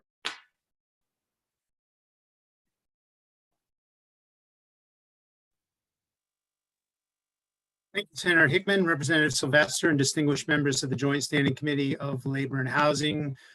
You must have changed your alphabetical by first name design for giving people opportunity to testify. And I'm not sure why, but I guess I'm the winner. My name is Greg Dougal, and I'm here representing Hospitality Maine in opposition to LD 1279, which would raise the minimum wage to $16 in Maine over a 4-year period, resulting in the same highest in the nation state minimum wage for Fort Kent as it would be in the metro area of Portland or Los Angeles for that matter. Since 2016, the wage has increased by 60%. And with this additional proposal, it would more than double the minimum wage for employers all around the state since that same year. That would include a lot of seasonal resorts, hotels, and restaurants who have just endured sizable increases in wages in their worst financial year ever in 2020 because of the pandemic. It will be years before they dig out of this hole. This is not the time to pile on. Starting on January 1, 2021, the minimum wage in Maine has and will increase every year, which was the will of the voters and this legislative body at the time of that referendum. Less than a year since the increases have occurred, there's an effort underway to overturn that will. Is any number good enough? 16, 20, why not $30 per hour, resulting in very few businesses left to operate in the state of Maine? Increases in cost for labor, which constitutes about 40% of the cost of operations for most hospitality businesses, have been staggering. As of January 1, 2020, for those with full service food operations, we're looking at over a 60% wage increase for their tipped and regular employees based on the increase in the minimum wage, which drives most businesses' base wage, and 114% increase overall with Representative Collins' proposal. Not to mention the costs for the new earned paid leave statute and potential increases in the salary threshold and the administration of paid family medical leave, if that in fact occurs. Please give us a much deserved break from these increases and vote LD 1279 ought not to pass. Hospitality Maine would also like to offer support for bills being heard today that would require CPI adjustments to be made every 3 years versus annually, creating a training wage and institute a preemption statute for minimum wage here in Maine. LD 543, the CPI bill, would remedy a logistically time-consuming annual recalculation of those paid minimum wage and tipped wage. Ultimately, this bill will not change the amount of the increase, just the number of times it will be done. We believe in the concept of a training wage for a limited time period for first-time employees in Maine. We would only support one for individuals under the age of 18 and for 90 days or so on the employee's first job. But it is an action that would really help our seasonal businesses. We would also support the concepts provided in LD 774 about limiting communities' ability to have their own minimum wage. Preemption has been included for other items already passed by the Democrat-controlled legislature in both the earned paid leave and plastic bag statutes. And I think I beat the clock. I hope I did. And I appreciate you giving me the opportunity to speak. Thank you. Thank you, Mr. Dougal. Are there any questions from the committee? Seeing none. Mr. Gore, followed by David Clough, followed by Adam Good. Good morning, Senator Hickman and Representative Sylvester and members of the Joint Standing Committee on Labor. My name is Peter Gore. I'm the Executive Vice President at the Maine State Chamber of Commerce. My first testimony before the legislature 27 years ago was on a bill to increase the minimum wage. Much of the discussion you've heard already and you will hear is pretty much the same as it was 27 years ago. You have a number of bills before you this morning. I'm only going to touch on a few of them. We do support 455 and 774 bills that would set up a municipal preemption for the very reasons that Mr. Dougal indicated. We also are supportive of LB 543, the indexing bill, moving that every 3 years, the average to every year. The Chamber has never supported placing wage increases on autopilot, and it ignores economic conditions, and it is clearly illustrated in what we've been through over the past 14 months. In terms of youth wages, we have both opposed, and we are here today to support the idea of 1047, a youth wage. We don't necessarily think that bill does what does the trick. We are in agreement with Mr. Dougal that it should be a temporary basis only for employees that are younger than 18 years of age, and it should be more than what was set forth in the bill's proposal, a greater than $10 an hour. With respect to the final bill, LD 1279, we are in strong opposition to this bill. As a result of the referendum that passed in 2016, Maine's minimum wage has increased by $4.65 per hour. And that's just at the minimum, those people who receive minimum wage. There has been a ladder effect on other wages, and that means people's overall wages have gone up, and so is the cost of doing business. You can argue that that's a good thing, and in many cases it is, but there's also a cost associated with doing that. And this is in the face of other mandated benefits that have been passed by the legislature since the 2016 referendum, including the earned paid leave requirement. The Maine Association of Chamber Executive Businesses surveyed did a statewide survey of small businesses across every geographic and economic sector of the state, and they had over 500 businesses participate. The overwhelming business need for the next 3 to 6 months is cash. 51.4% of respondents picked it as a top priority. It was nearly twice as likely to be included by a respondent than any other answer. And that cash amount was, on average, $65,000 a year this year, on top of revenue they already expected to make to ensure that they would still be alive, surviving 12 months from now. The impact of 1274 would imperil that. And it's not just for-profit businesses. The nonprofit business sector is also implicated and impacted by this. And you have testimony that you've received this morning on that bill. Last session, the legislature funded millions of dollars in higher reimbursement rates to nursing homes and adult group homes directly because of the increase in the minimum wage. And there are similar requests pending for the legislature to take up this legislative session. And, you know, I've had small businesses say to me, I'm paying for that too. That comes out of my taxes. And so I'm not only paying for higher wages for my employees, but for somebody else's as well. And I can't afford to pay any higher wages today. So for those reasons, we would urge you to reject LD 1279. I'd be glad to answer any questions that you have. Thank you. Thank you, Mr. Gore. Representative Bradstreet has a question. Thank you, Mr. Chair. Thank you, Mr. Gore, for being here. You probably have as much seniority as most people who are on this call here. I'm wondering, we heard earlier that wages have been suppressed, I guess intentionally by business people, but I know that there are a lot of antitrust laws governing collusion and all that. Can you explain why, or maybe comment on the assertion that wages have been artificially suppressed by I guess the business community? I mean, I don't know how to answer that question because I'm not sure what the bill sponsor means by that. I mean, has the business community been at odds with higher minimum wage increases? Yes. Has the chamber ever supported a minimum wage increase? As a matter of fact, I have, when the times were right and it called for it. And the people spoke. The issue was put before the voters in 2016, and they overwhelmingly supported it. And I don't expect that's ever going to change. And in the time since then, we certainly haven't advocated for rolling back the minimum wage. Once you give somebody a higher wage, you can't take that away. And we recognize that. Just like we know indexing isn't going to go away, but we think doing it every 3 years is a better idea. I was struck, though, by the one comment, and I would agree with the sponsor that when a business closes in a rural area, it's for multifaceted reasons. And it's not always because of wages. There are other things involved with that.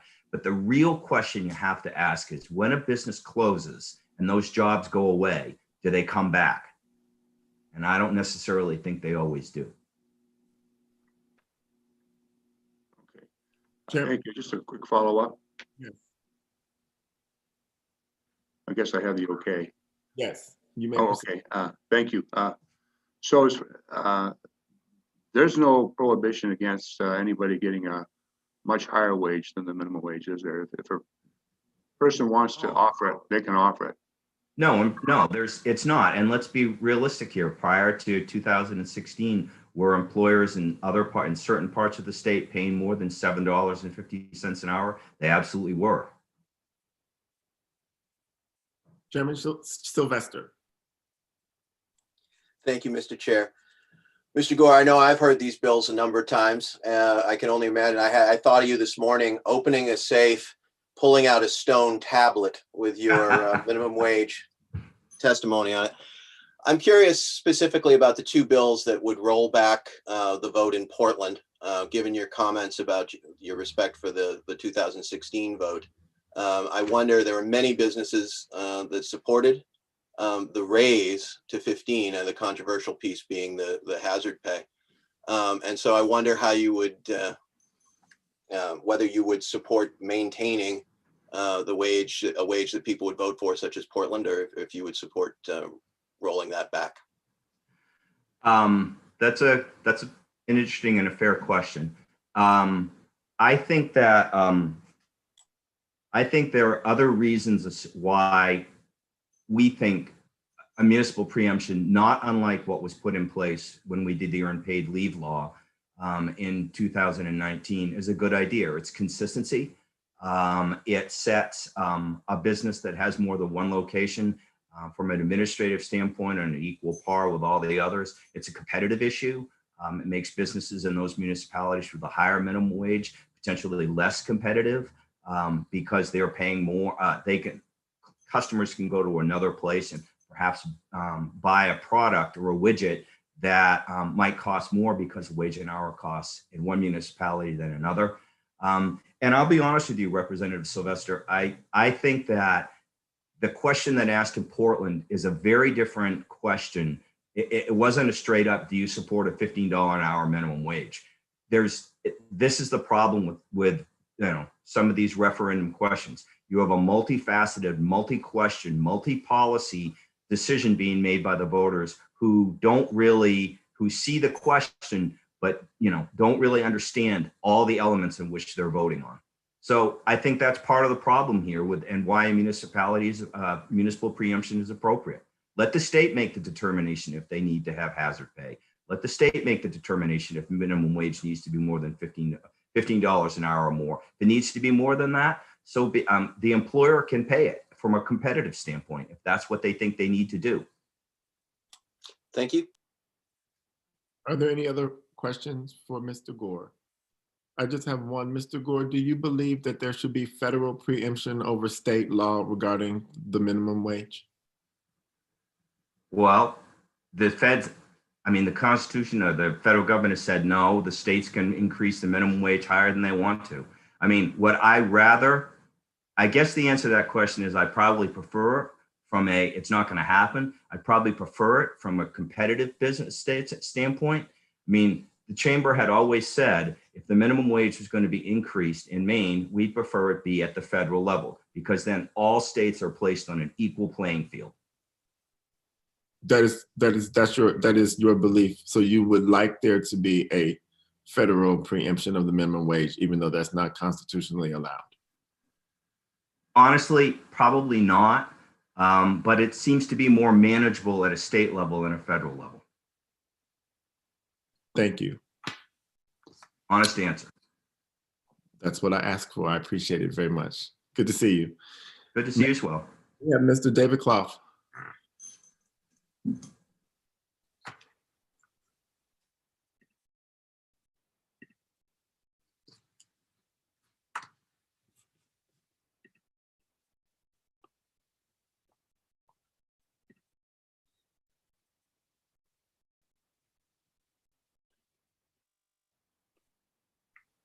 We can see you.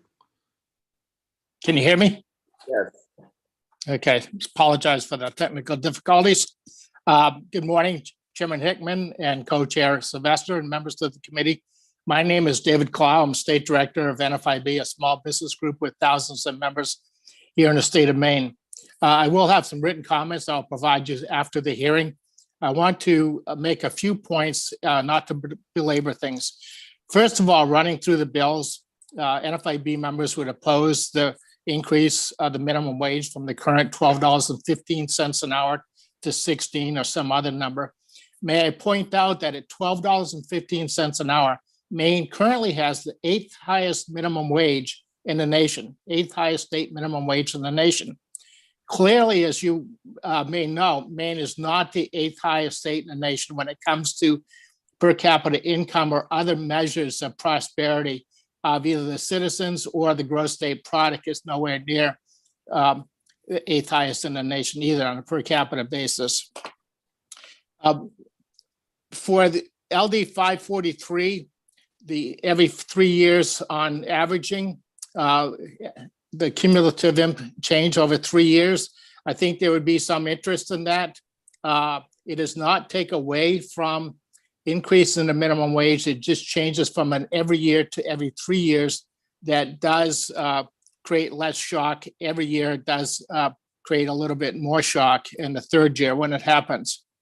With the state's authority to preempt hazard pay and other exceptions, I think there's interest among small business owners in that, as well as how much the state, a locality can increase the minimum wage.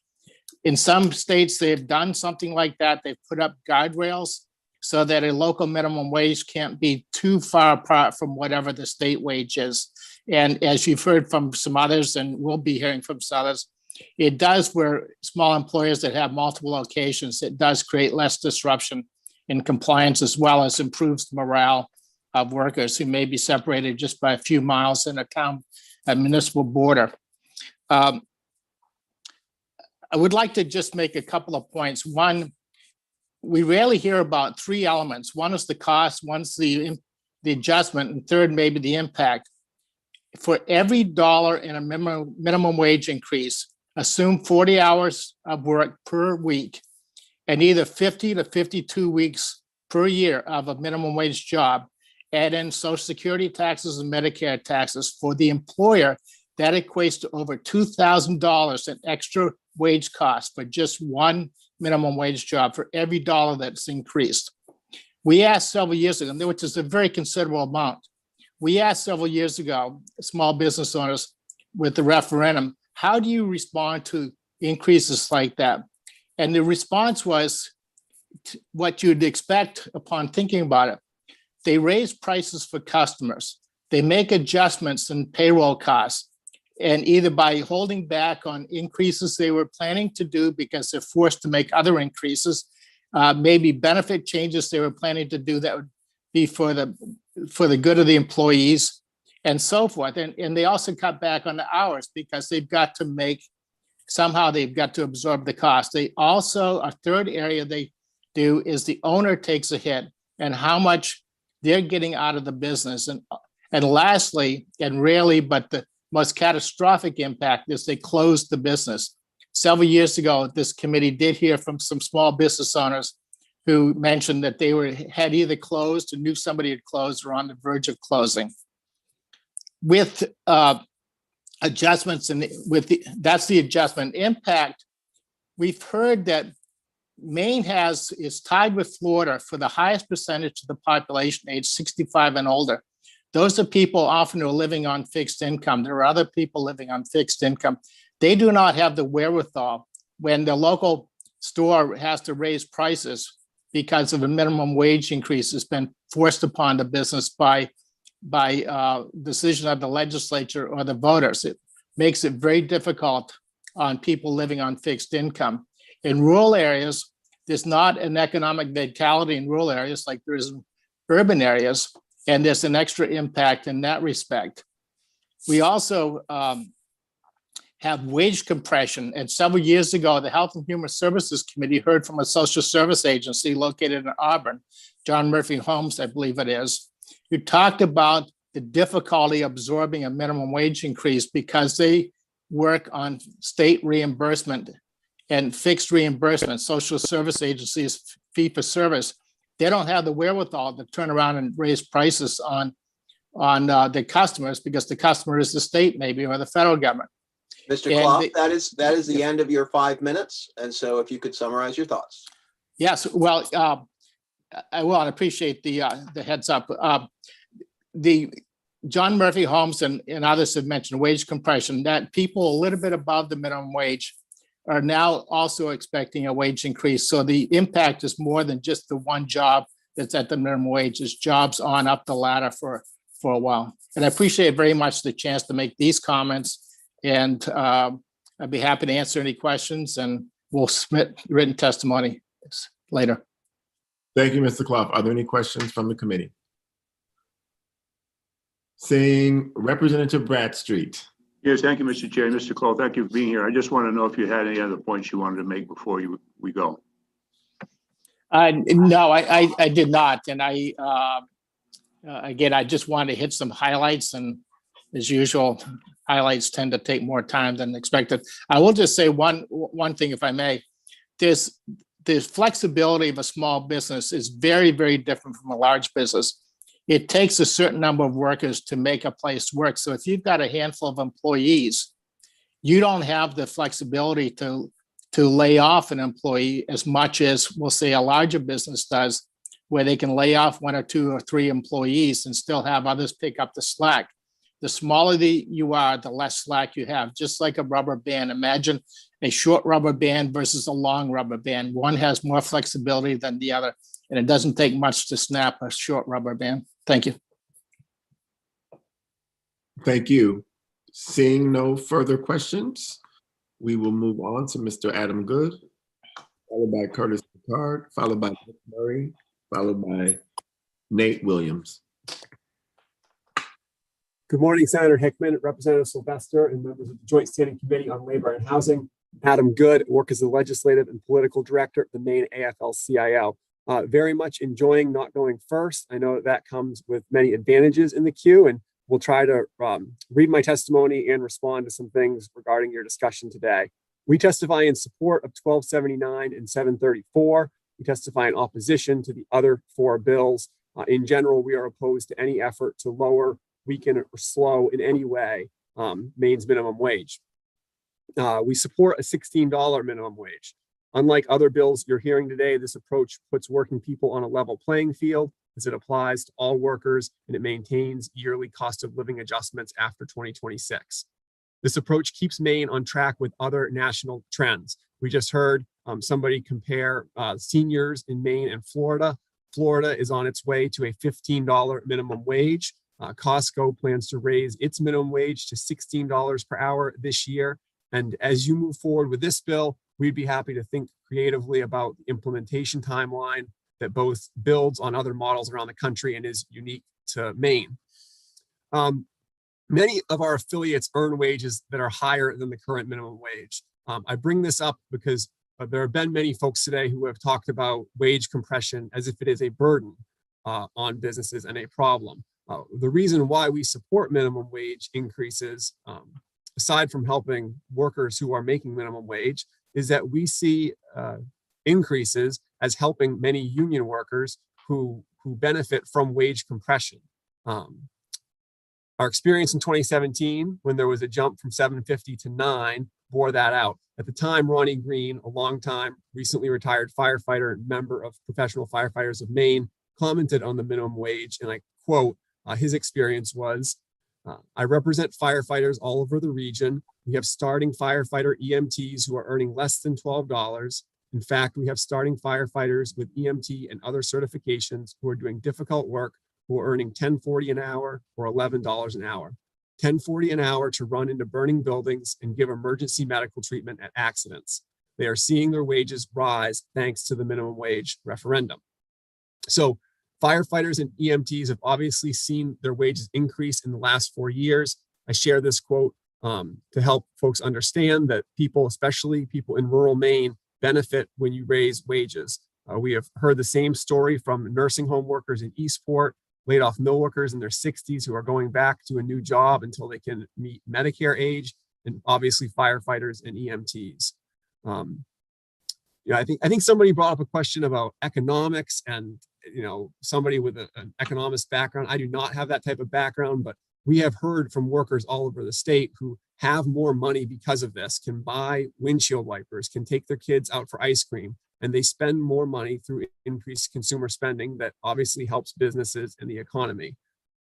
Workers who were making $12 or $13 an hour prior to wage increases saw a meaningful wage increase. And we think the approach in the two bills from Representative Collins would have the same results. Low wages are the norm in America and in Maine. Across the board, wages are too low. In recent years, real wages have been at their lowest point as a percentage of GDP, while corporate profits as a percentage of GDP have climbed to their highest point. We think there's a deep structural imbalance in the economy, and the low wage economy will not fix itself without action from your committee and the legislature. Just thinking ahead to some of the comments that were brought up earlier, on the younger worker question, we think that wage laws should not have exclusions. And there was just a lot of complicated, I think, generalizations and assumptions that maybe are based on individual experiences. As Representative Gear, I think, asked, we would caution you to not exclude large groups of workers without data and information. In particular, it was confusing to me. If workers are not hiring young people, how do we know that young people aren't working hard? And if we know that young people aren't working hard, then it seems like businesses must be hiring young people still. So would love to maybe hear information about how that all is borne out. Would also just raise that there are many families that depend on income from young people to sustain their family budget and make sure they purchase the goods that they need. The cost of living issue has come up a number of times. We obviously think that's important to pay for rent, mortgage, cars, groceries. And I would just say to remind all of you that money now is worth more than money later. It's been implied that there's no change in how much workers get if they get their COLA 3 years later as opposed to that year. And I think everybody knows that getting money now is worth a lot more than waiting 3 years to get it. So I'm at my time. Happy to take a stab at any questions. Thank you, Mr. Good. Representative Morris has a question. Yes, thank you, Mr. Chairman. You asserted toward the end of your testimony that many families rely on the income from young people working for their households. Do you have any data to back that up that you could supply us for the work session? Yeah, I can find some things. I'm sure that I had a citation on that in past years. Unlike Mr. Gore, I'm only a few years into this, but I'm sure there is research related to young people's finances from low wage jobs helping to sustain their family budget. Representative Bradstreet. Thank you, Mr. Chair. Thank you, Mr. Good, for being here. You heard it earlier, somebody testifying how increased wages and therefore prices hurts people on fixed incomes more than other people. How do you propose, or do you have any ideas on how to remedy that? As one who has a number of friends in that situation, I can attest that it's true. And also, how, for you and anybody else following you, good ideas on how we can increase the money coming into the businesses so that they can afford to pay more money going out of the businesses. Yeah, those are great questions. We think this is a fantastic discussion. I would just say on the seniors issues and the cost of living issues, I believe that the cost of living process in Maine's minimum wage currently is very similar to the process used to updating cost of living benefits for Social Security and for the federal personal income tax brackets. So it feels like that's just a very consistent way to make sure that people who are on the low wage end of the spectrum keep up with people. And then in terms of like helping businesses, you can find lots of studies that say lots of different things. It seems very clear that the large supports we've seen in unemployment insurance have helped sustain businesses through consumer spending. It's obvious that whenever people get these direct payments, they go out and buy stuff right away. And I think our perspective is that putting more money in the hands of people that don't have a lot of money to begin with result in them spending it. If you need to fix your washer and dryer, and you're going to go out and spend that money right away. And getting money in the hands of people that are working low wage jobs usually results in them spending that money right away. Unfortunately, they're not in financial situations to save lots of money. And I think you can find lots of economists who would say that consumer spending helps businesses, helps small businesses, and giving money to people that just, save it away and stock it up and put it in some type of savings accounts doesn't actually stimulate the economy in that way. Representative Prescott has a question. Well, thank you. If you had to pick one reason what drives up the cost of living, what would it be? I don't know. I'm not an expert in that regard. I think, there's unique things at certain moments of time. We're certainly in a moment of time right now where there are people who have gone to New York City when they're in their 20s and early 30s, who have saved a ton of money, that are now coming back to Maine and having giant swaths of money to spend on down payments of houses. I heard of somebody who's got a person in Bodenham selling a house for $500,000. Clearly people not just moving to Portland, but moving to places like Bangor that have saved tons of money working in very high wage places for 10, 15 years, who are decided to come here and drive up housing costs. So I certainly think that, costs of things like housing right now, that's a crazy thing. It's a problem for young people. It's a problem for lots of people that I know. And I don't think that Maine's minimum wage going up is what's driving the cost of housing. So, and then healthcare, I think anybody who keeps a family budget, I'm sure you all do the way I do, the big costs are housing and healthcare. And I think the healthcare costs are certainly not, driven by minimum wage increases. I think cost of healthcare is a very complicated thing, but as the other, big ticket item for most families, I can't see the minimum wage going up $1 a year being the thing that makes it so insulin is really expensive or medical procedures are expensive. All right, well, thank you. Seeing no other questions from Mr. Good, thank you, sir. Enjoy your morning. Move forward to Curtis Picard. Good morning, Senator Hickman, Representative Sylvester, and members of the Labor and Housing Committee. I'm Curtis Picard, President and CEO of the Retail Association of Maine. I'm also a resident of Topsom.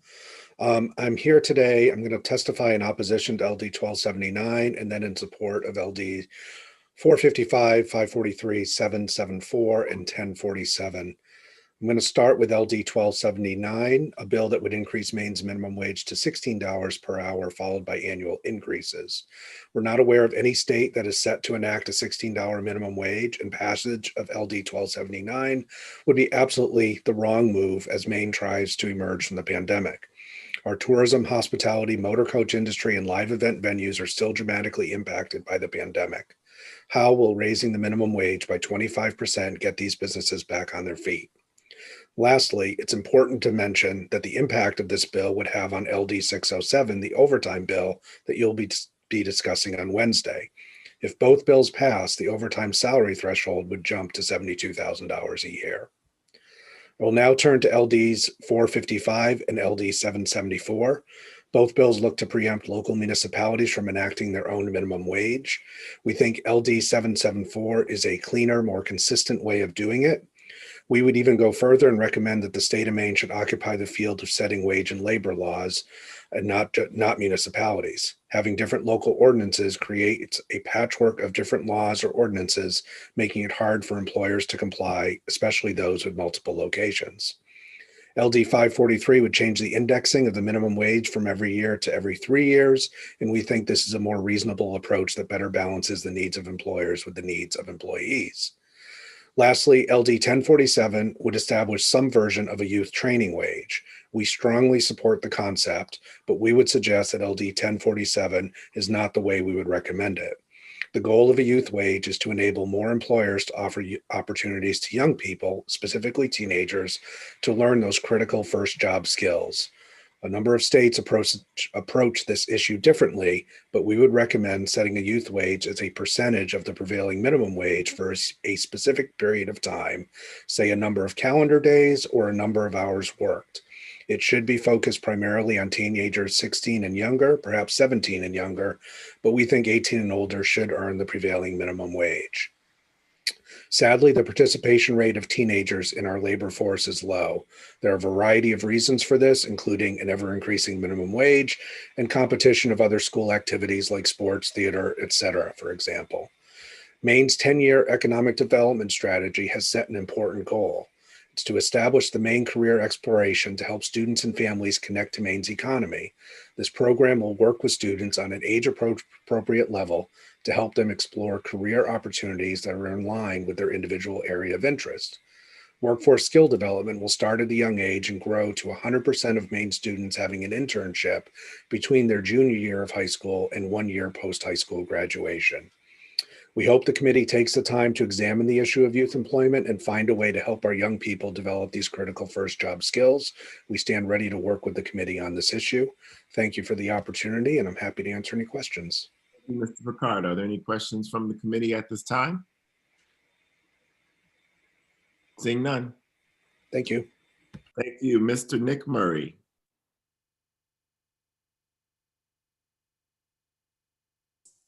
Hello. Good morning, Senator Hickman, Representative Sylvester, and the distinguished members of the Committee on Labor and Housing. My name is Nick Murray, and I serve as policy analyst for Maine Policy Institute. We're a nonpartisan nonprofit organization that advocates for individual liberty and economic freedom in Maine. Thank you for the opportunity to testify on these bills. Thank you for hearing them. My testimony is in opposition to LD 1279 and in support of LD 543, LD 774, and LD 1047. By continuing to raise minimum wage and salary rates for Maine employers, the state is unnecessarily inserting itself into the relationship between workers and employers. Excessive wage restrictions have already hurt many Maine businesses and will continue to do so, especially now that it's pegged to yearly inflation. I found a lot of the testimony based on the benefits, and I think it's appropriate to weigh the costs. If you'll indulge me for a moment, I consulted my old microeconomics textbook from college this morning, written by Jeffrey Perloff from UC Berkeley. Chapter 2 on supply and demand contains a section on price floors. The book describes the economic effects of setting a minimum wage or a price floor on labor, if you will, above the market equilibrium. It, quote, "It is ironic that a law designed to help workers by raising their wages may harm some of them by causing them to become unemployed. A minimum wage law benefits only those who remain unemployed. Who remain employed," unquote. Both in theory and in practice, where minimum wages affect the market, that is, they place a price floor above equilibrium, they bring broad economic costs with very little benefit to the targeted workers. One study from 2019 from Seattle, Washington, looking at the effects of their minimum wage ordinance, first enacted in 2014, among childcare businesses, found that, quote, "the most common strategic response reported has been to raise prices or fees for child tuition and to reduce hours or the number of staff to ensure that added expenses were not falling entirely onto the families they serve," unquote. Another study on the Seattle ordinance from the University of Washington showed the average low-wage employee lost $125 per month as a result of the wage increase. Employees lost over 3 times more income than they gained through this policy. The study showed that the minimum wage increase brought 3.1% or $54 a month to these workers, but through the reduced hours, those workers lost 9.4% of their earnings or $179 a month. That's where they lost $125 a month from. Testimony from employers over the years, from all over Maine to various minimum wage proposals has drawn attention to the hardship placed on small businesses and by extension their workers. I'll point you to testimony from Front Porch Cafe in Dixfield, On the Way Cafe in Turner, and the iconic Bangor Redemption Center and their messages through press. Those supported by Maine's tourism industry, coded by the Bureau of Labor Statistics as arts, entertainment, and recreation, or accommodation and food services lost 17.5% of their personal income over quarter 1 to quarter 3 in 2020 over the summer. Because of the nature of the summer season, much of these losses are permanent. So Rep. Collins' claims of record revenue, I think, deserves more scrutiny from this committee because it's not what I see in the Bureau of Labor Statistics data. Like rent and price controls, greater wage restrictions will do nothing more than hurt the prospects of future and present Maine workers, especially for those who have not acquired the skills necessary to earn a higher wage. LD 1047 would mitigate this damage by helping minors or students under the age of 20 attain work and gain those needed skills before being priced out of the labor market via the state minimum wage. A study published in the IZA Journal of Labor Policy using cross-national data from 30 OECD countries within the time period of the year 2000 to 2014 found, quote, both the relative employment and the labor force participation rates of individuals below the age of 25 are about 10 and 12 percentage points higher, respectively, in countries with youth minimum wages as compared to countries with uniform minimum wages. So not only does a high minimum wage hurt businesses and workers, it affects consumers as well. A study cited in my written testimony, which I've provided, found that a 10% increase in the minimum wage leads to a rise in food prices by up to 4%.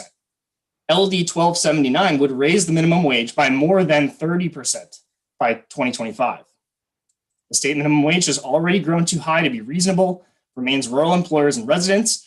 You'll find a graph in my testimony as well, which shows that in all but 2 counties in Maine, minimum wage is more than 50% of the median wage or average wage. This is where many mainstream economists, like those at the Brookings Institution, peg an appropriately crafted minimum, 50%.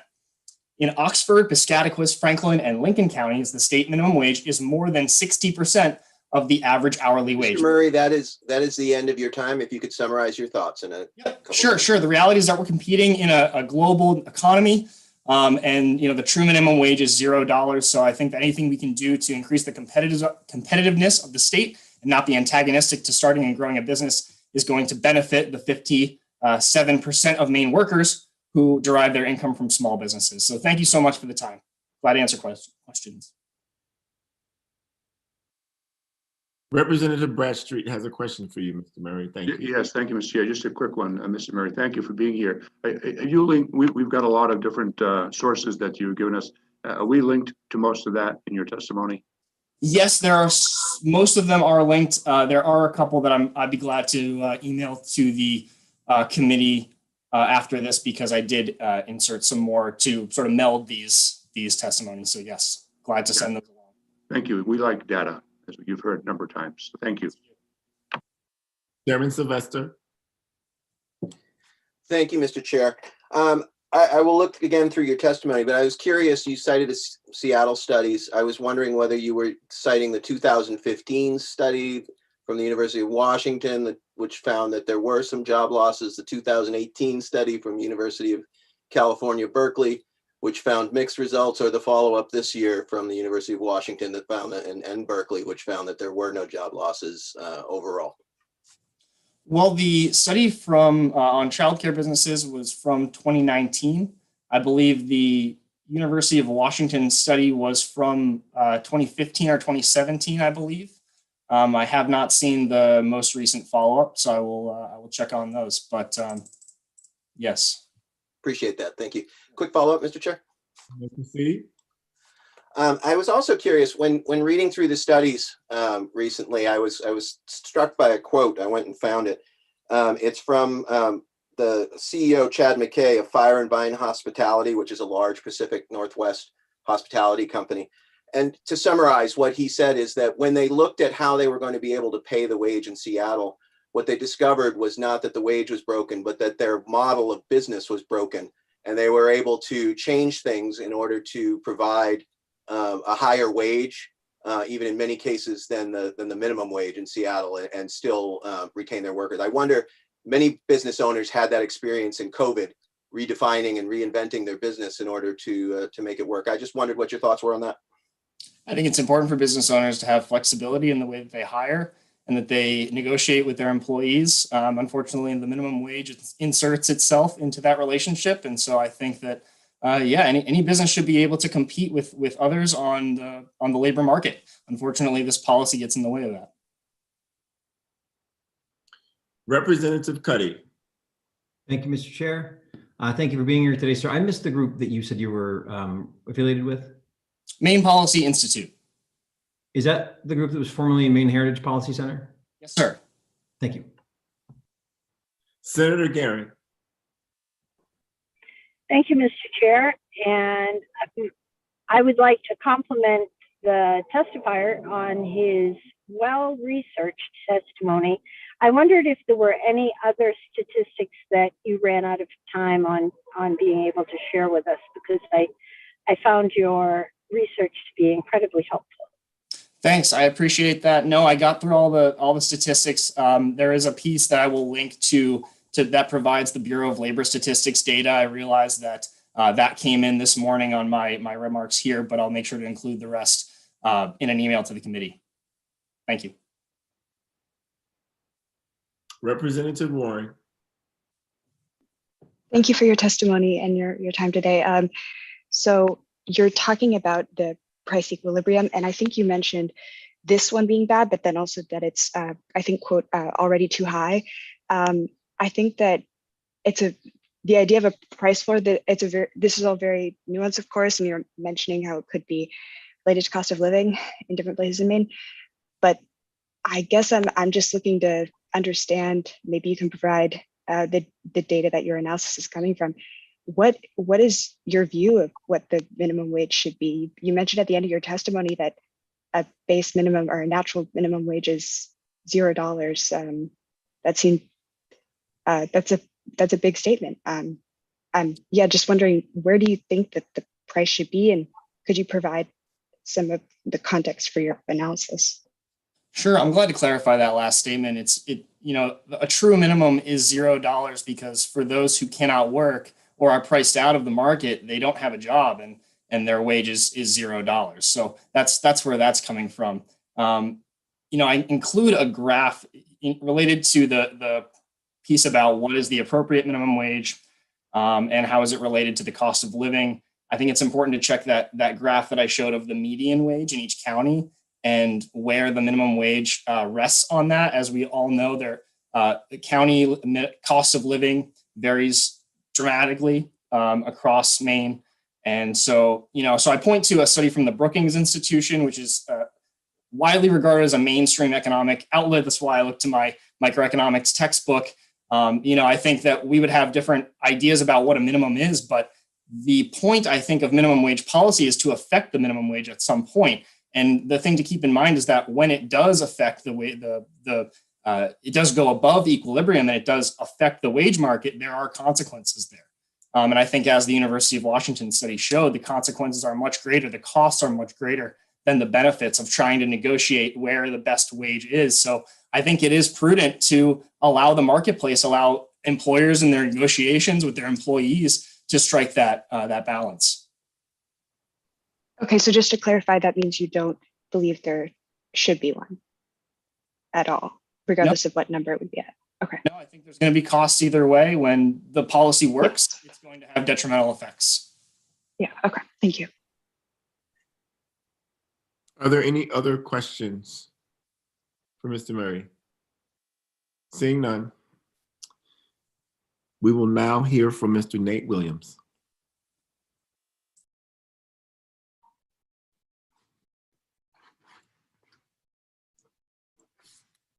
Hello, I'm trying to turn my video back on.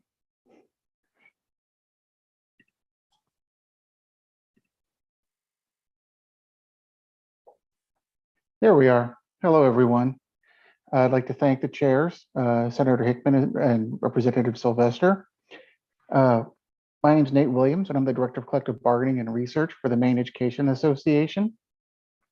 I'm here in support of LD 734 and 1279, and in opposition to LDs 455, 543, 744, and 1047. LDs 734 and 1279 would raise the minimum wage to $16 per hour for school employees by July 1st, 2022, and for all workers in Maine by January 1, 2025. These bills are needed to attract and retain the best school employees and raise the standard of living for all workers in Maine. A review of our contracts database shows the following starting wages below $16 per hour for educational support personnel. 32 out of 68 bus driver contracts, or 47%, start below $16 an hour. 69 of 74 cook and food service contracts, or 93%, start below $16. 82 of 98 custodian contracts, or 84%, start below $16. 112 of 118 EdTech 1 contracts, or 95%, start below $16. 103 of 125 EdTech 2 contracts, or 82%, start below $16. 78 of 124 EdTech 3 contracts, or 65%, start below $16 an hour. And 63 of 83 secretarial contracts, or 76%, start below $16 an hour. These are the people we depend on to get students to school, ensure they are fed, provide a clean and safe physical environment, serve students that need additional attention, and make the business of the school operate efficiently. They all deserve respect, and ensuring that these valuable employees can earn a living wage should be everyone's goal. In general, raising the minimum wage and raising it significantly can have tremendous economic impact that far outweighs any potential negative consequences. Economist Ben Zipperer of the Economic Policy Institute, in reviewing research done on the topic, found that the average study, along with the best research, indicated little to no downside of raising the minimum wage. In spring 2019, prominent economists in the US and the UK published an analysis of 138 state-level minimum wage changes since 1979, finding that the overall number of low-wage jobs remained unchanged after the increase, and that low-wage workers who were already earning above the minimum wage also saw modest wage increases. In fact, in 2014, the 13 states that raised their minimum wages added jobs at a faster rate than the states that did not, according to the US Department of Labor. People who work for a living deserve respect. People who work full-time should be able to support themselves and their families. In short, raising minimum wages increases economic growth, has minimal negative economic impact, and reduces reliance on government benefits while showing appreciation for those who do the work. For these reasons, we encourage you to vote ought to pass on 734 and 1279. And MEA is in opposition to LDs 455, 543, 774, and 1047 because they create exemptions for increasing the minimum wage or unnecessarily delay increases for the minimum wage. And these actions undercut the benefit of raising wages. That's my testimony, and I'm happy to try to answer any questions you have. Thank you, Mr. Williams. Representative Drinkwater has a question. Thank you, Mr. Chair, and Mr. Williams for being here. I've got a two-part question, actually. I'm curious on your thoughts about home rule. And also, of all the school districts that we have in the state of Maine, how many of the support staffs are covered by collective bargaining agreements? On home rule, I mean, that's the policy of the state of Maine, as far as I understand it. And we generally believe that a lot of decisions are best when made at the local level. However, there are some decisions that are best made on a statewide basis. We do it in a lot of different areas, whether it's with minimum wage or whether it's with other kinds of educational policy or other kinds of safety standards or other working conditions. We make statewide standards on those. And then in terms of the percentage of school employees covered by collective bargaining agreements, I know it's the vast majority, but I don't have the specific number, but I'd be happy to get that to you for the work session. Yes, I think that would be important for the work session. Thank you. Are there any other questions? Representative Bradstreet. Thank you, Mr. Chair, and thank you, Mr. Williams, for being here. The bill regarding school staff, I think, asks that the state fund that. Would your support for that change at all if it were all up to the localities to fund the costs? It's possible, but I was testifying here on the bill as it's written. So we would have to analyze that. And if that's an amendment, I'd be happy to look at it. Okay, thank you. Are there any other questions for Mr. Williams from the committee? Seeing none. Next up, we have Jeffrey Young, followed by Jeff McCabe. followed by Steve DeMillo and Michael Rowland. And after that, there are 5 more people left to testify. 6, I'm sorry. So there'll be 10 more people, 11 more people testifying, beginning with Jeffrey Young, followed by Jeff McKay, Steve DeMillo. Good morning, members of the committee, Chairman Hickman, Representative Sylvester. I am here today to testify on behalf of the Maine Employment Lawyers Association in support of LD 1279 and in opposition to all of the other bills. But rather than immediately turn to my written testimony, it just seems to me like what we have here is a sort of conflicting testimony and something of a conundrum. On the one hand, I think members of the committee at one point have conceded that things are more expensive in Portland and some of the areas in southern Maine. And yet, on the other hand, there is an opposition to home rule, to the ability of Portland and other areas to set their own minimums, which maybe are more appropriate than something in Washington County. So that's one of the issues that I think the committee has to grapple with. In my mind, the state has a policy of home rule. It's written into state law. And I think there's a lot of logic behind it that the state should be setting minimums, not maximums. The other issue, and I think this was brought up by Mr. Murray's testimony and Senator Guerin's compliment, beauty is in the eye of the beholder. I think that you can, I pointed to, and I know Mr. Williams just pointed to studies from the Economic Policy Institute that are going to contradict the testimony that Mr. Murray actually introduced with regard, and I'm sure his studies say what they say. So I think we've all sort of heard the line that you can find an economist who'll take any different viewpoint. And I firmly do believe, and I know the committee has been very interested in statistics, I think you're going to find statistics pointing in every which direction, candidly. And so this is more I think it comes down to a certain extent, a matter of philosophy. Having said that, MELA supports the increase in 1279 on a gradual dollar an hour year. This was a policy adopted by the voters, although going to 16 is a step beyond that. And I think that studies have shown that gradual increases in the minimum wage have not resulted in detectable losses. As I think it was Representative Collins who testified, the increases in the minimum wage would have directly assist individuals of color, women, and many people who are single parents. So for that reason, I would support it. My organization would support it. I would point out that 40% of the national workforce is now working in states that have approved an increase in the minimum wage to $15. That includes our neighboring New England states of Massachusetts and Connecticut. It also includes a number of states on the eastern seaboard, including Maryland, Virginia, the District of Columbia, and Florida, as well as Illinois and California.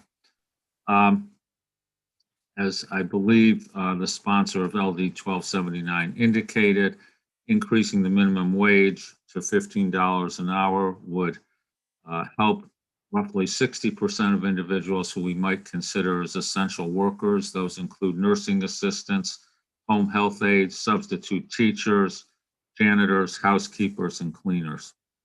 I wanted to next quickly turn to the LD 1047, and I appreciated in particular the remarks of Curtis Picard. I think having a sub-minimum wage for individuals 20 years old and younger is just inappropriate. And I would note that about 70% of college students work an average of 30 hours a week to help pay for their tuition and fees. I've cited to a study there. So that would be really harmful to keeping people in college. I also note a study that shows that teen pregnancy rates, which is always a concern, have been shown to decrease with a higher minimum wage. And I think that's something the committee may want to consider. And finally, another thing that isn't pointed out is that if you pay teenage workers lower wages, that may result in displacing older workers. That's basically the comments that I want to make. I think that we need to trust in home rule and our citizens in areas and not rule from Augusta all the time. Thank you. I'd be happy to answer any questions. Thank you, Mr. Young, for your testimony. Just as a point of clarity for committee members and anyone listening, home rule authority in Maine granted to municipalities is in statute entitled 30A Section 3001, but it is also in the Constitution of Maine, Article 8, Part 2nd. Representative Bradstreet has a question. Thank you, Mr. Chair. Thank you, Mr. Young. Just a real quick question. Did you say you took a stand on LD 734? I didn't hear that. Is that the school wage? Yes, it is, sir. No, I did not take a position on that. Thank you. One way or the other. Okay, thank you. Are there any other questions for Mr. Young from the committee? Seeing none. Jeff McCabe. Thank you. Good morning, Senator Hickman, Representative Sylvester, members of the Labor and Housing Committee. I am Jeff McCabe, the Director of Politics and Legislation for the Maine Service Employees Association. We are a labor union representing over 13,000 public sector and publicly funded workers and retired workers statewide, including in all three branches of government. First of all, I would like to pause from my written remarks to think about the last year and all that the workers here in Maine have had to deal with. There's been a lot of reflection for the business owners here in Maine, and I do feel it's pretty important that we reflect on those folks that we've deemed essential, those folks that we've deemed to be heroes, and those folks that we've relied on during the last year. Personally, I was waiting much of the weekend to figure out what this week would look like for my two school-age children, as our district, MSAD 54, was having a staffing shortage due to quarantines, cases of COVID, and other issues associated with the current pandemic. We are here today to urge your support of LD 734, as well as 1279. We are here in opposition today to LDs 455, 774, and LD 543, and also 1047. Until the minimum wage increase, or I should start here, actually beginning January 26 and every year after in regards to 1279, is important to note. This would have a direct impact on hundreds of workers within Maine state government.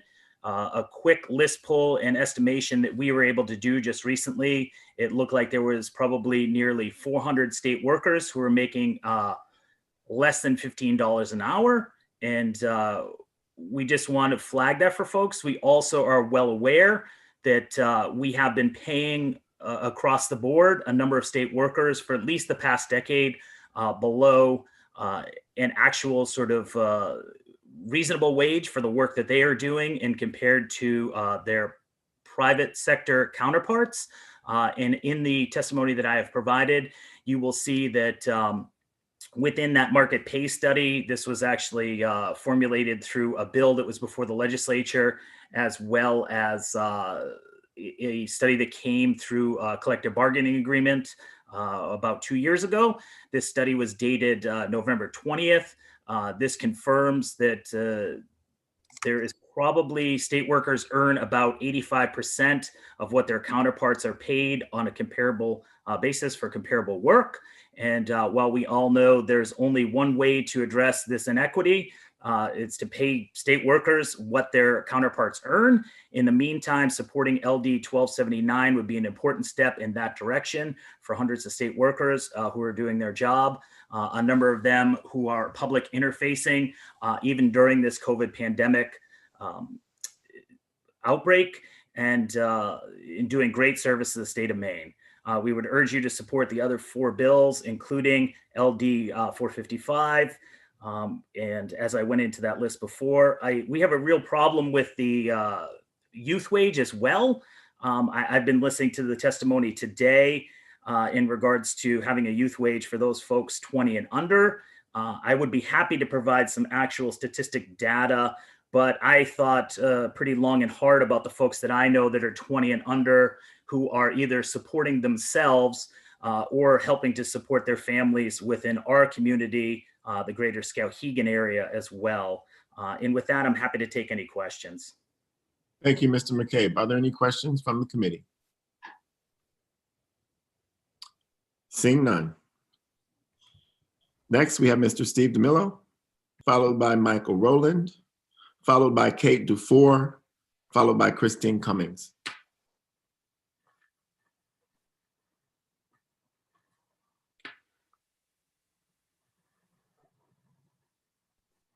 You may Good proceed. morning, Senator Hickman, Representative Sylvester, and the committee members.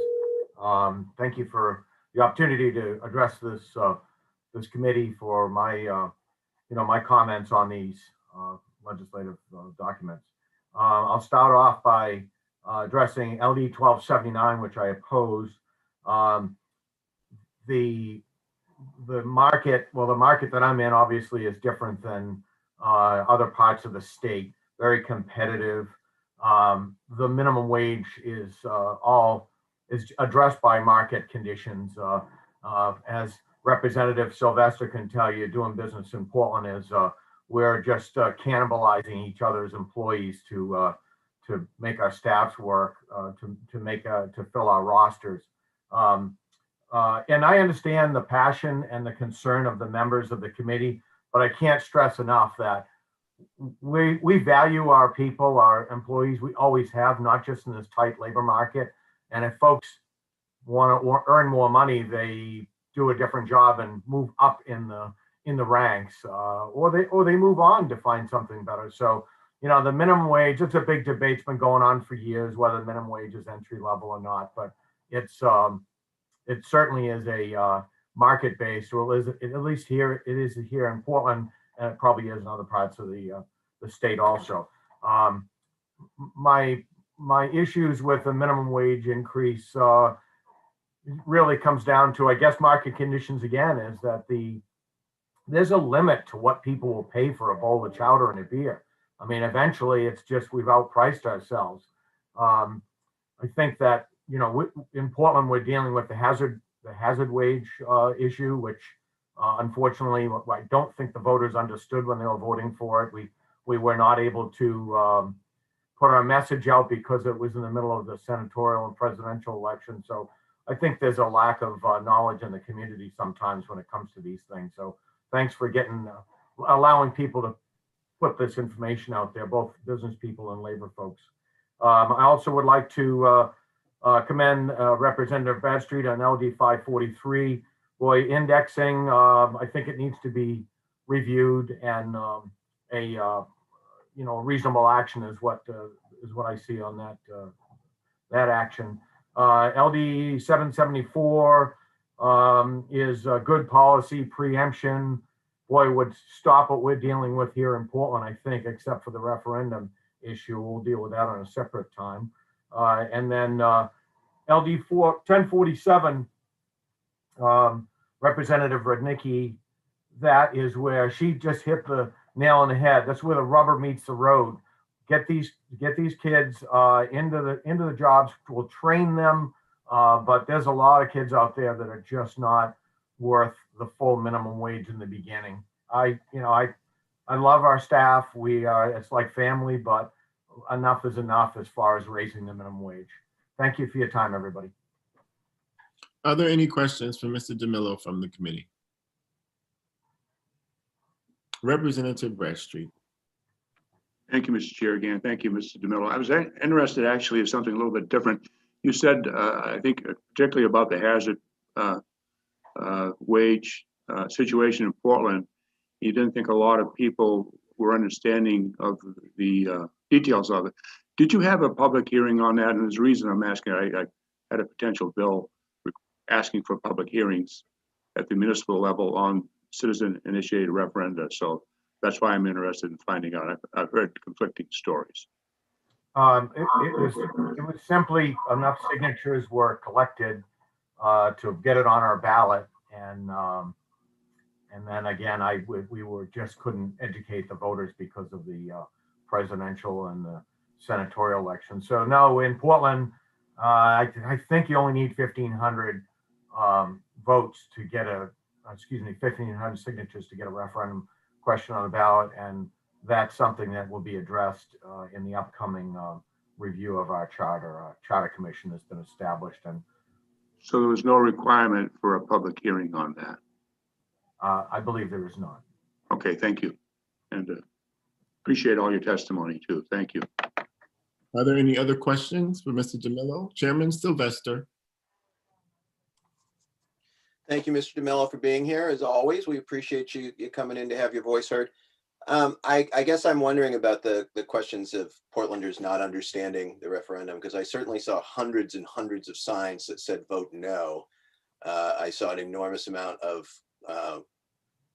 articles in the Press Herald, and the Charter Commission, for which you're running, is also was part of that vote. So I'm wondering which ones didn't they understand? I guess in your opinion, did they not understand the charter? Did they not understand? You know, I don't know, of course. I only have whatever my insight is. That I have to hand it to the folks that put those got those referendum questions on the ballot. Very politically savvy and very active in the community as far as rallying their voters. But I think in no way were those votes reflective of the the residents of the city of Portland, the property tax owners, for instance, that are just dying on getting taxed to death here in Portland. And I think they weren't paying attention, but that's just my opinion, Representative. thank you, sir. And it'll be good news to you that I will not be taking any of your workers. We've hired just from the island this year. Mr. DeMillo, I have a question, if you could indulge me, around the kids of today. I got my first job in the restaurant industry as a 16-year-old in high school when the minimum wage was $3.35 an hour. I worked alongside folks grown and grandparents, and we all did the same work for the same wage. So I guess I'm wondering what has happened between 1985 and 2021 such that children, kids, whatever you want to call them, don't deserve the same wage as anybody else working the same job. Thank you, Senator Hickman. Only my opinion. First of all, I'm now the old guy, and I work side by side with young people all the time, and I am an advocate of the youth of today. But let's face it, there's a certain population out there that are not being guided by parents, family, community as to what hard work is. Several folks here talked about picking potatoes. Well, everybody should have to pick potatoes as a youth or wash dishes as I did, and then learn some good working skills. So can you tell me then why you would hire anyone who at the same wage as anyone else who's not up to snuff to do the job?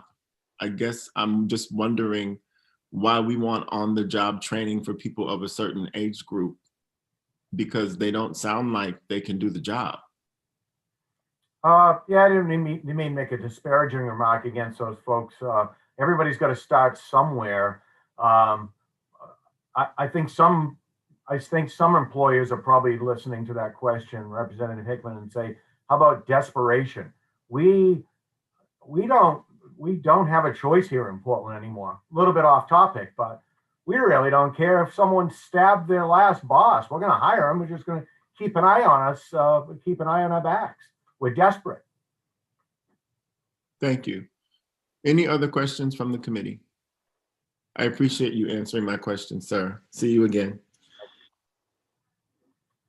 Michael Rowland, followed by K24, followed by Christine Cummings, followed by Eamon, and I will not try to pronounce the last name. I might have even gotten the first one incorrect, and I apologize in advance.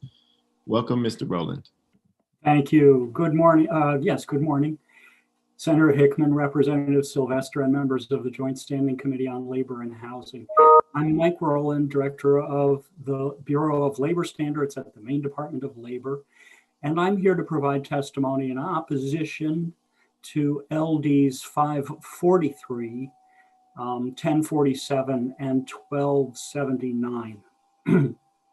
As you've heard already this morning, and I think you probably know, in 1938, President Franklin Roosevelt signed the Fair Labor Standards Act into law, signaling a revolutionary assertion of workers' rights. A key standard established in this measure was the minimum wage. Employers must not pay their workers less than this amount.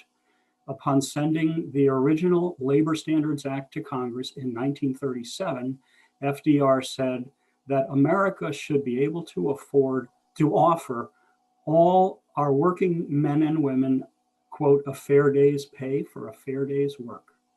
The department agrees. All workers should receive a fair wage. We believe that the minimum wage is intended to be just that, a minimum, a floor, a level below which none should go. In 2009, the federal minimum wage was set at $7.25 an hour, far below the equivalent in 1938. In 2016, Maine voters clearly supported raising the state's minimum wage to $12 an hour by 2020 and at regular intervals thereafter. Before considering any significant changes, such as those proposed today, we would rather determine the effectiveness of the new voter-approved standard, and especially the indexing component. We prefer to abide by the expressed will of the voters and continue the current process. When we consider the impact on enforcement accompanying any change in statute, consistency is important to the department. Consistency in statute reduces confusion and so benefits workers, businesses, and the economy of the state. The department would be concerned if by any significant changes to the current law and would suggest we maintain the current law in order to maintain consistency in state law. The department will also be watching if Congress takes any action on the minimum wage, since there has not been a change to the federal minimum wage in 12 years. Thank you for your time and attention. I would be happy to answer any questions you may have. Thank you, Mr. Rowland. Representative Bradstreet. Thank you, Mr. Chair. And thank you, Mr. Rowland, for being here today. I appreciate your testimony, especially in regards to the bill that I sponsored. And I'd just like to point out, I know that it can cause confusion within the state, and that's the particular reason I sponsored the bill, because it does that to small businesses as well. So I just glad to know that a lot of people find it a little bit confusing at times as to what we have to do, and it's a challenge. So thank you, appreciate it. Thank you. Mr. Rowland, can you just remind me which bills you testified against? 543, did you say? Yeah, yes, hold on just a second so I get this just right.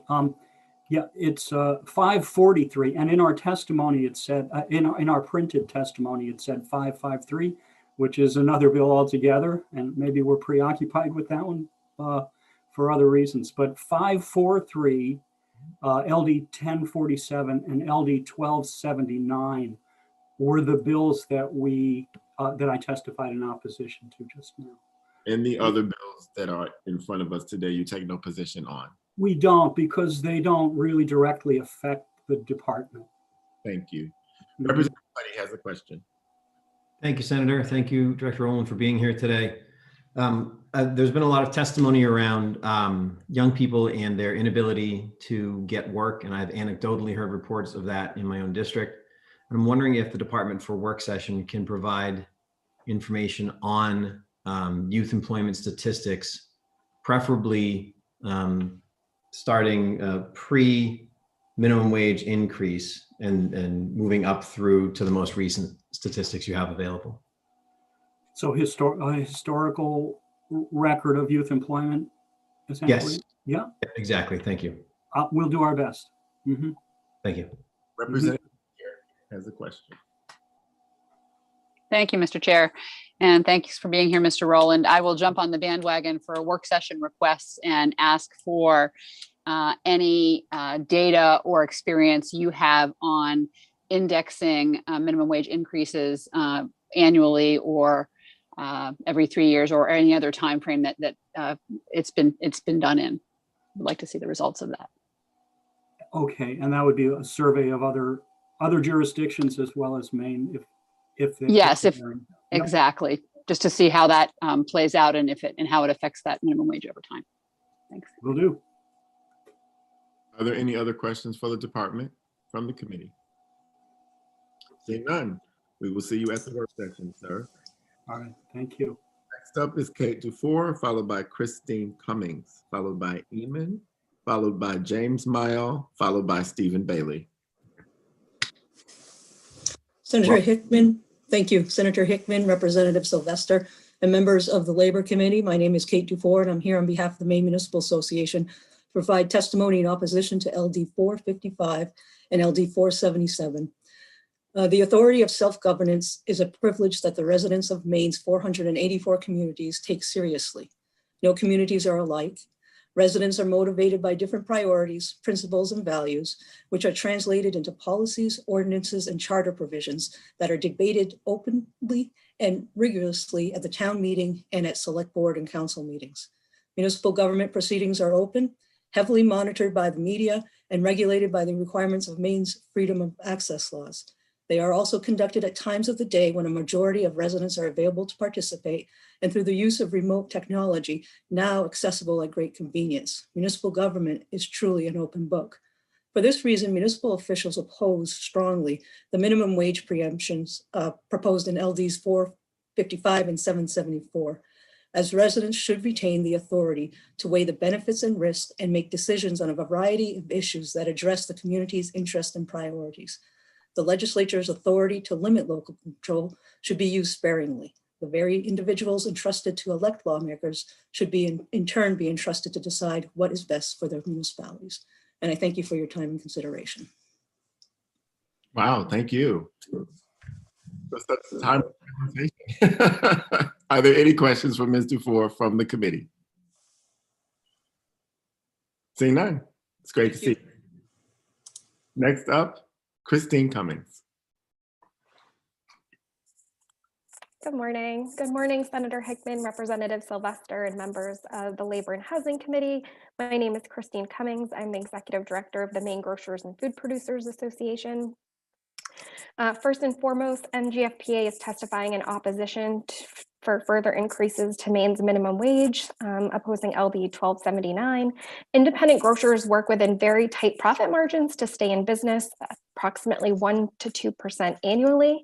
Any increase in costs have had a very real and significant impact on our grocery stores' viability. Increasing minimum wages will cause independent grocery stores to accelerate the pace of automatic checkout and backroom inventory management, leaving Mainers without jobs. In a recent conversation with one of our members, he actually called me as this hearing was going on. He is very concerned and is beginning to prepare to install self-checkout kiosks. He owns 2 grocery stores and he is planning to put in 4 automated checkouts will cost around $100,000 for the 4 systems. These will pay for themselves in the labor and wage costs in less than 2 years alone. We question why the state is considering putting businesses in a place where they must consider replacing their staff with automated checkouts in an effort to manage the rising cost of doing business. In Maine's 10-year economic strategy, it was noted that the best way to increase wages is to increase the value of the products and services that we produce by developing new products. This can be done through research and development conducted by private, public, and nonprofit agencies, by increasing capital investments in entrepreneurship, and by increasing the skills and the education of the workforce. The changes that our grocers, markets, and producers have made to remain viable are real. In an effort to adjust to the most recent incremental increases, businesses have reported that they have reduced staff hours, stopped paying weekend premium pay, reduced the number of paid days off, raised prices, stopped and/or reducing additional insurance benefits, and have had to stop making critical capital improvements.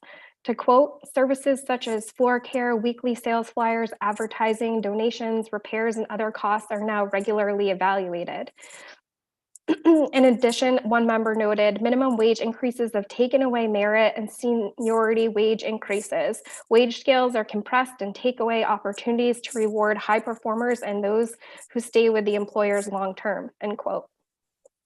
In addition, MGFPA is supportive of LD 543, giving our businesses the opportunity to adjust to the incremental changes in hourly costs every 3 years opposed to annually. We must be cautious of economic cycles and put tactics in place to add security for our state staple businesses. In addition, we are neither for nor against LD 1047. We do hear consistently from our members that there is interest and a need for a youth or training wage. Entry-level work might involve bagging groceries, stocking shelves, sweeping, dusting, mopping, and filing. It is at these storefronts where so many of Maine's workforce get their feet wet, where employees learn valuable life skills, and where employers take pride in training the next generation of workers. We know there are a variety of versions of youth and training wages that have been introduced, and we ask the committee to provide the critical relief to employers hiring the next generation of our state's workforce. And I'm happy to answer any questions. Thank you, Ms. Cummings. Are there any questions from the committee? Seeing none. Thank you. Eamon? Is it Eamon? Well, yes. Yeah, Eamon Dundon and Senator Hickman, I have to say, for a first stab, you got pretty close on my name, which is better than most. Yeah, Senator Hickman, Representative Sylvester, and members of the committee, my name is Eamon Dundon, and I'm the Director of Advocacy at the Portland Regional Chamber of Commerce.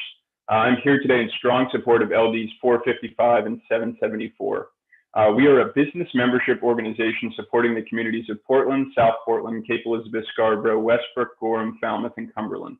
Our membership is comprised of 1,300 businesses in the region that range from self-employed individuals to small businesses and startups to large international billion-dollar companies operating on a global scale. In November of 2020, a citizens-initiated ballot question was approved by Portland voters to increase our minimum wage to $15 an hour and institute an emergency wage provision requiring businesses to pay time and a half during state and city declared states of emergency. This emergency wage provision threatens our economic vitality in Portland, just as restaurants, performing arts venues, nonprofits, and small retail shops are attempting to rebuild in response to the ongoing pandemic. In response to this harmful ordinance, the Portland Regional Chamber, along with several co-plaintiffs, filed suit to challenge its legality. I would note that the Chamber has a co-plaintiff in the pending litigation, the Alliance for Addiction and Mental Health Services, that would be particularly hard hit by emergency minimum wage increase. Because its funding is fixed by the state, it has no way to increase revenues to pay for the increases in wages. A cut to services would be unavoidable. Although the Maine Superior Court has ruled that the emergency wage provision does not apply until 2022, and I would note that the ruling is currently on appeal to the Maine Supreme Judicial Court, the potential for this ordinance to cause harm in 2022 and beyond is the perfect illustration of why policies such as this ought to be only considered at the statewide level with robust stakeholder participation and a clear understanding of the consequences. If left in place, this ordinance will eventually lead to a situation where small businesses could be on the hook for a $22 minimum wage during declared states of emergency. There should be broad bipartisan agreement that wages at this level are unsustainable in a normal labor market, let alone one put under the stresses of a declared state of emergency that could include things like a natural disaster or the resurgence of a pandemic, particularly for local small businesses. Even before the recent referendum in Portland, it has long been our preference to see policies that significantly alter labor markets through wage and benefit regulation be considered and implemented at the statewide level. Maine is too small of a labor market to have different policies from municipality to municipality, and a level playing field across the state ensures fairness for workers and employees. On behalf of the business community in the Portland region, we ask that you please vote to support both LDs 455 and 774. Thank you.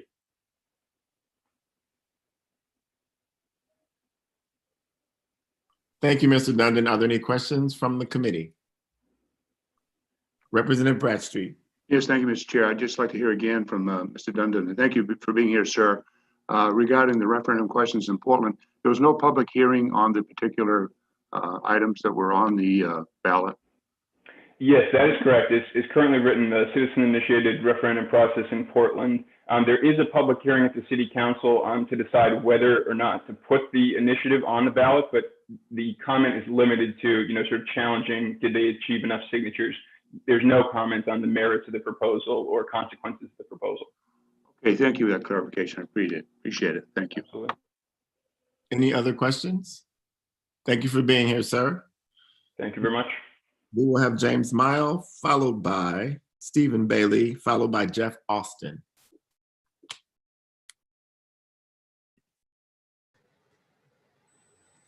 Hello, good morning.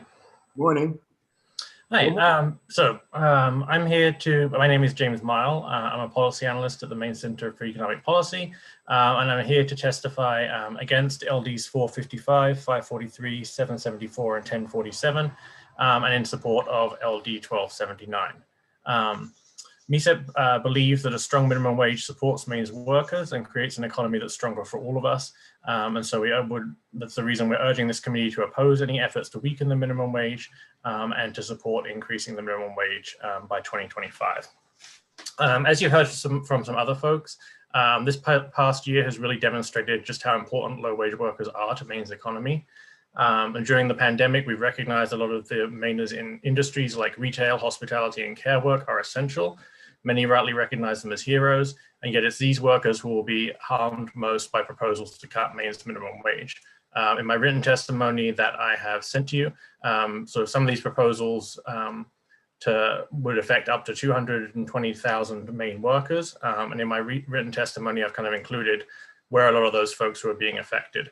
So, this would impact the wages of, more than 40,000 retail workers, almost 30,000 restaurant workers, 7,000 folks in the accommodation sector, on and on. So I can share some of those, or you'll see those in my written testimony as well. But the point is that we're going to be, these bills propose cutting or reducing the wages for many of the same essential workers we've been relying on for the past year.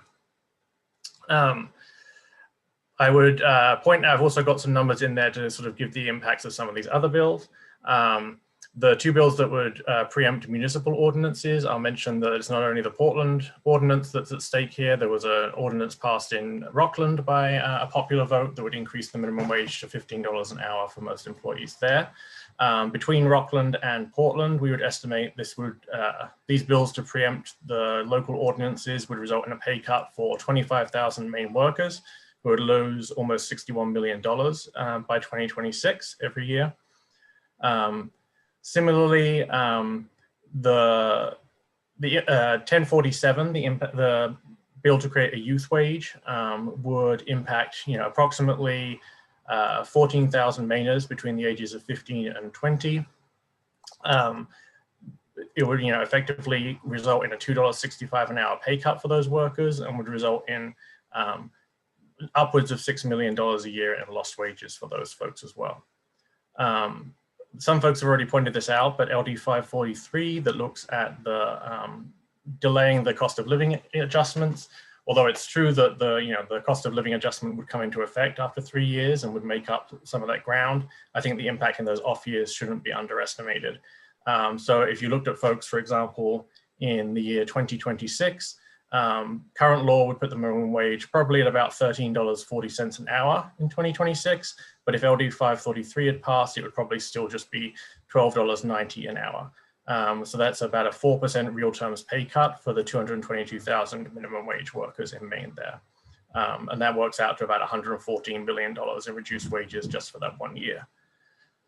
We've also done some analysis that's on the written testimony for you for LD 1279 that looks at the number of impacted workers from increasing the minimum wage.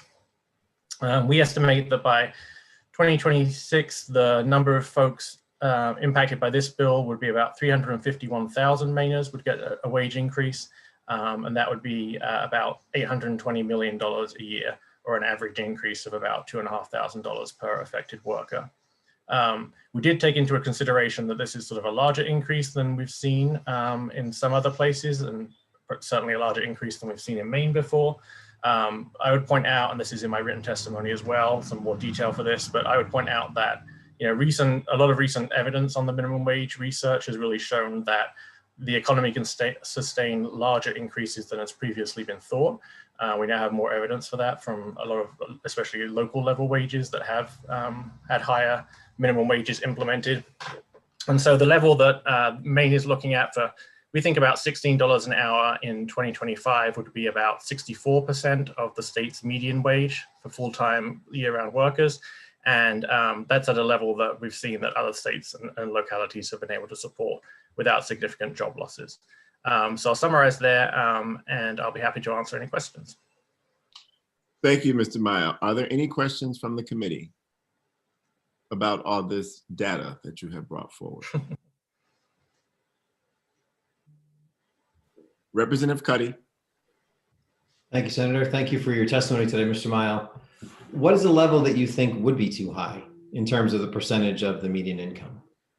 Yeah, I mean, I think the research so far has, I mean, in some ways we haven't really seen research that showed what the upper limit is exactly, but we've shown that the highest we've seen probably is about 75% of the median wage, where there haven't been significant impacts. So I'd certainly be very hesitant to suggest anything above 75% of the median wage. I don't know that that's necessarily the ideal number, but we don't have evidence for sort of what happens beyond that. So. Thank you. Representative Warren. Thank you very much for your testimony. You've provided a variety of analysis that is very helpful, but I'm wondering if it itself, and this is for me to look through, has information about the impacts of the recent minimum wage increase relative to like certain public supports versus maybe unintended negative influences on small businesses in these ways that have been mentioned in previous testimony, like shorter hours or these things. To just, I don't want to put you on the spot, but whether any of this has that or whether you know anything about it. Yeah, my written testimony doesn't go into that in much detail, but I can certainly send more along to the committee. We have some stuff on our website at mesep.org that has some of this information, and we looked at like a big decline in child poverty in 2017, for example. But I'll certainly send along the materials that we have and see if I can get some extra information for you as well. Are there any other questions for Mr. Meyer from the committee? Seeing none, thank you. Mr. Stephen Bailey, followed by Mr. Jeff Austin.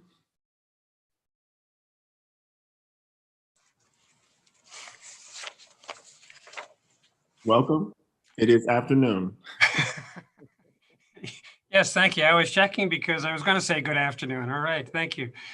Senator Hickman, Representative Sylvester, and members of the Labor and Housing Committee. I am Steve Bailey, Executive Director of the Maine School Management Association, testifying on behalf of the legislative committees of the Maine School Boards Association and the Maine School Superintendents Association in opposition to LD 734. I also will be aiming comments toward LD 1279. We are in opposition to both of these bills.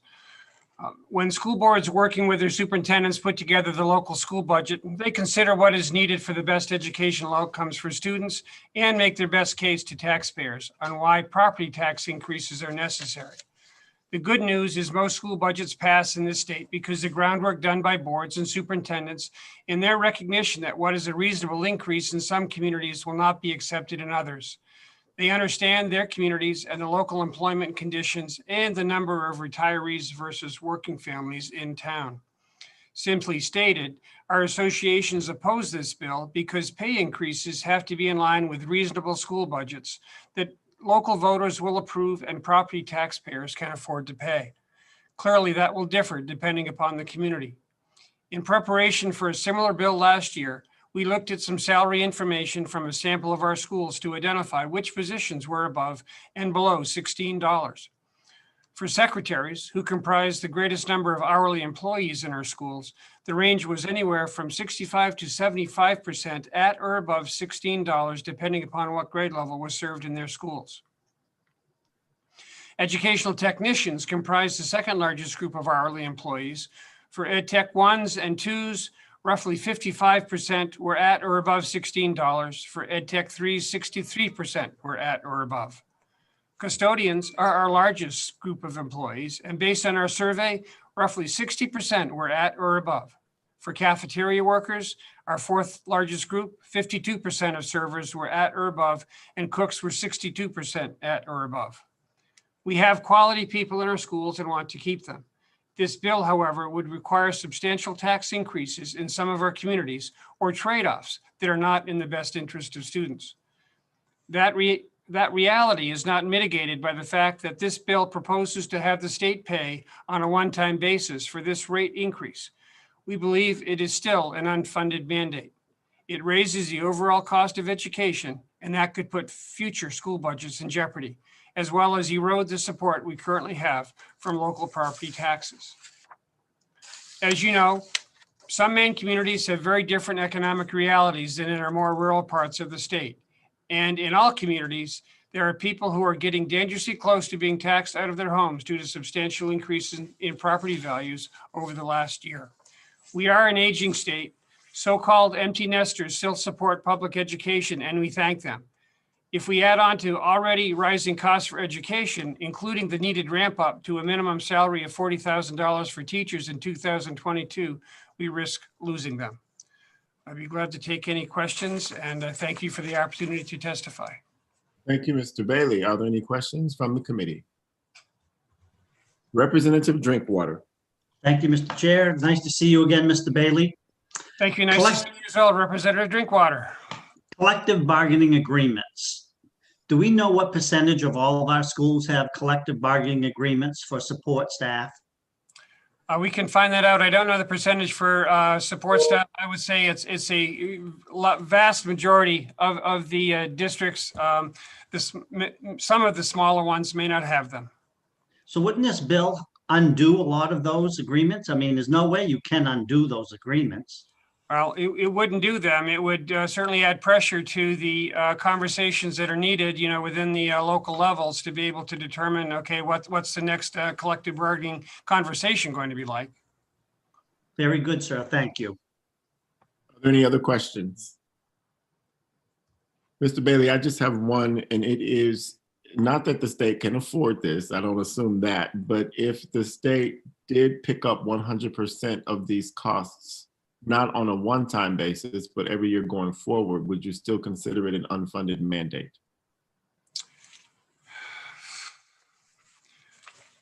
In some ways, yes, because the cost of education for those particular services would be included, it may have the impact of reducing the expenses in other areas. And so whether or not GPA would overall be increased, that would be something that would have to be determined as a result of this particular decision. Thank you for your answer. Any other questions? Seeing none. Next up is Mr. Jeff Austin. Thank you.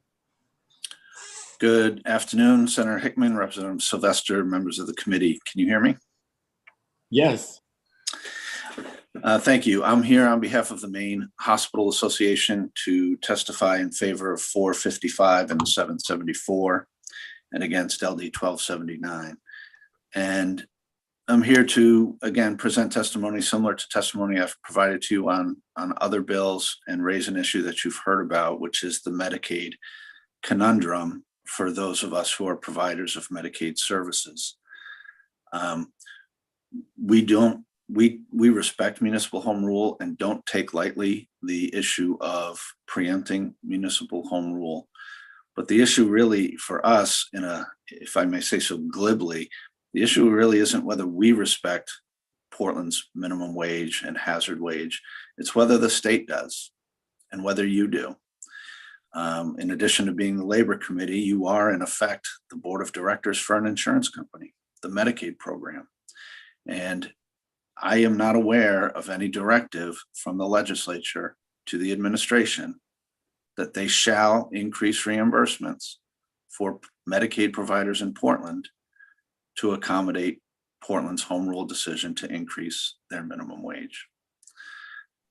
We can't respect it if you don't. We get our money from payers. We are prohibited by law from increasing our prices to the Medicare program. That's half our patient load. We are prohibited by law from increasing our prices to you, the Medicaid program.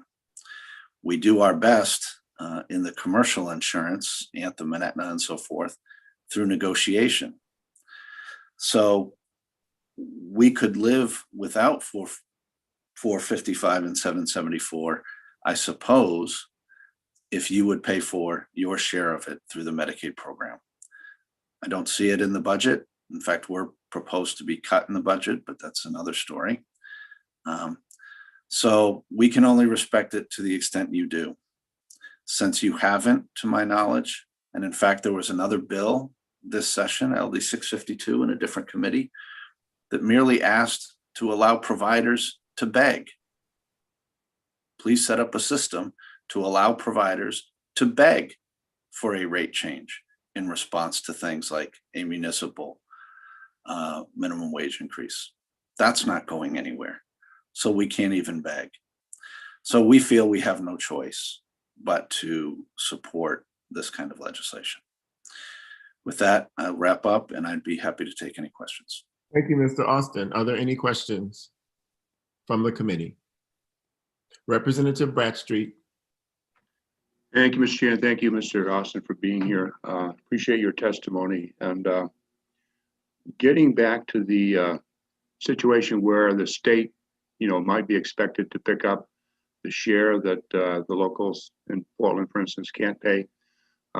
Would that not mean then that the rest of the state of Maine is really footing a lot of the bill for the minimum wage that's given just to Portland, which a lot of people already see as a richer community than most of the other towns that would be contributing anyway?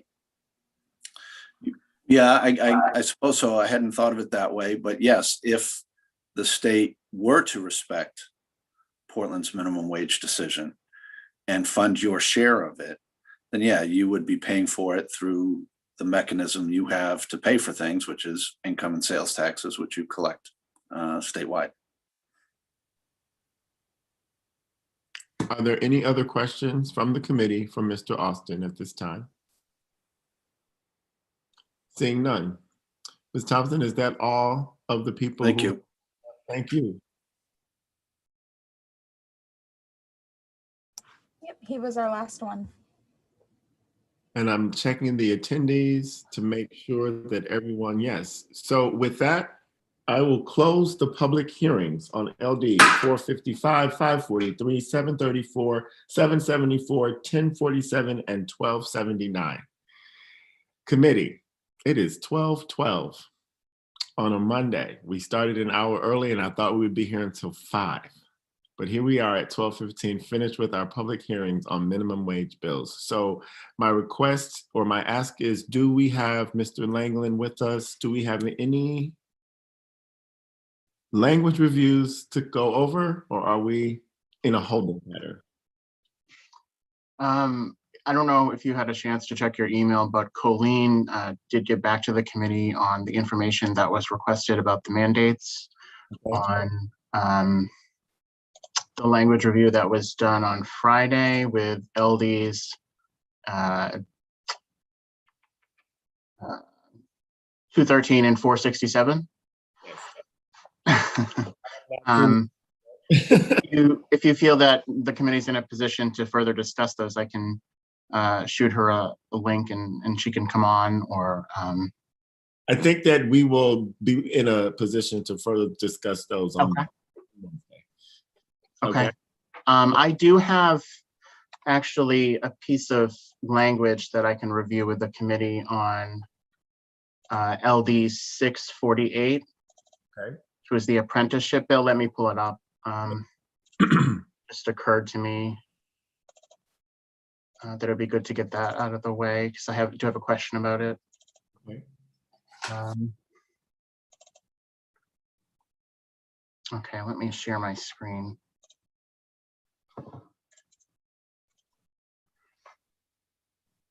Okay. So are you seeing my amendment by chance? Yes. Okay. Is everyone else?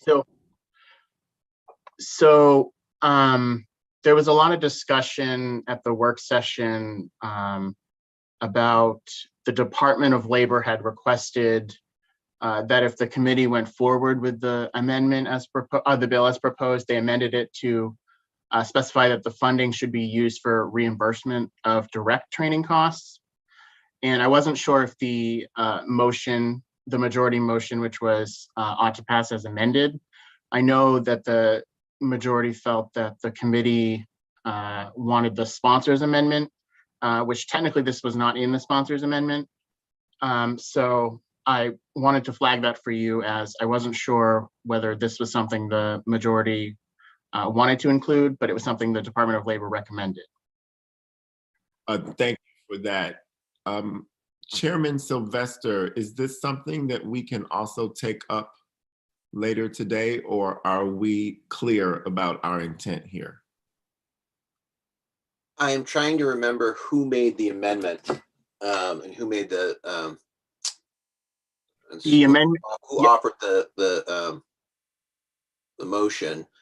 It looks right to me, but why don't we take a peek at it today, just on the fly? I think that the person who made the amendment is not here at the moment in the room. So I just don't want to speak on somebody else's motion. Yeah, and that I apologize for not seeking clarification at the time, but I did want to flag that before I go ahead with the processing stage of the amendment. But is it possible for you to email that to the members that are on that report? Yeah, certainly. Anything else? That's all I have. Thank you. Well, we will be back on Wednesday at 10 instead of 9 because of morning caucuses. And we have 1, 2, 3, 4, 5, 6, 7, 8, 9 or 10 work sessions on the schedule. So it will be a longer day. I will humbly encourage and request that each caucus may use part of the rest of this very short day to have a preliminary caucus about tomorrow's work sessions, so that when we begin at 10 o'clock, we won't go into caucuses. We will go into work session on the bills that we are ready to discuss and vote out. We will determine the order of the day on the day based upon where we get between now and then. And with that, I would say that the Joint Standing Committee on Labor and Housing stands adjourned until Wednesday at 10 a.m.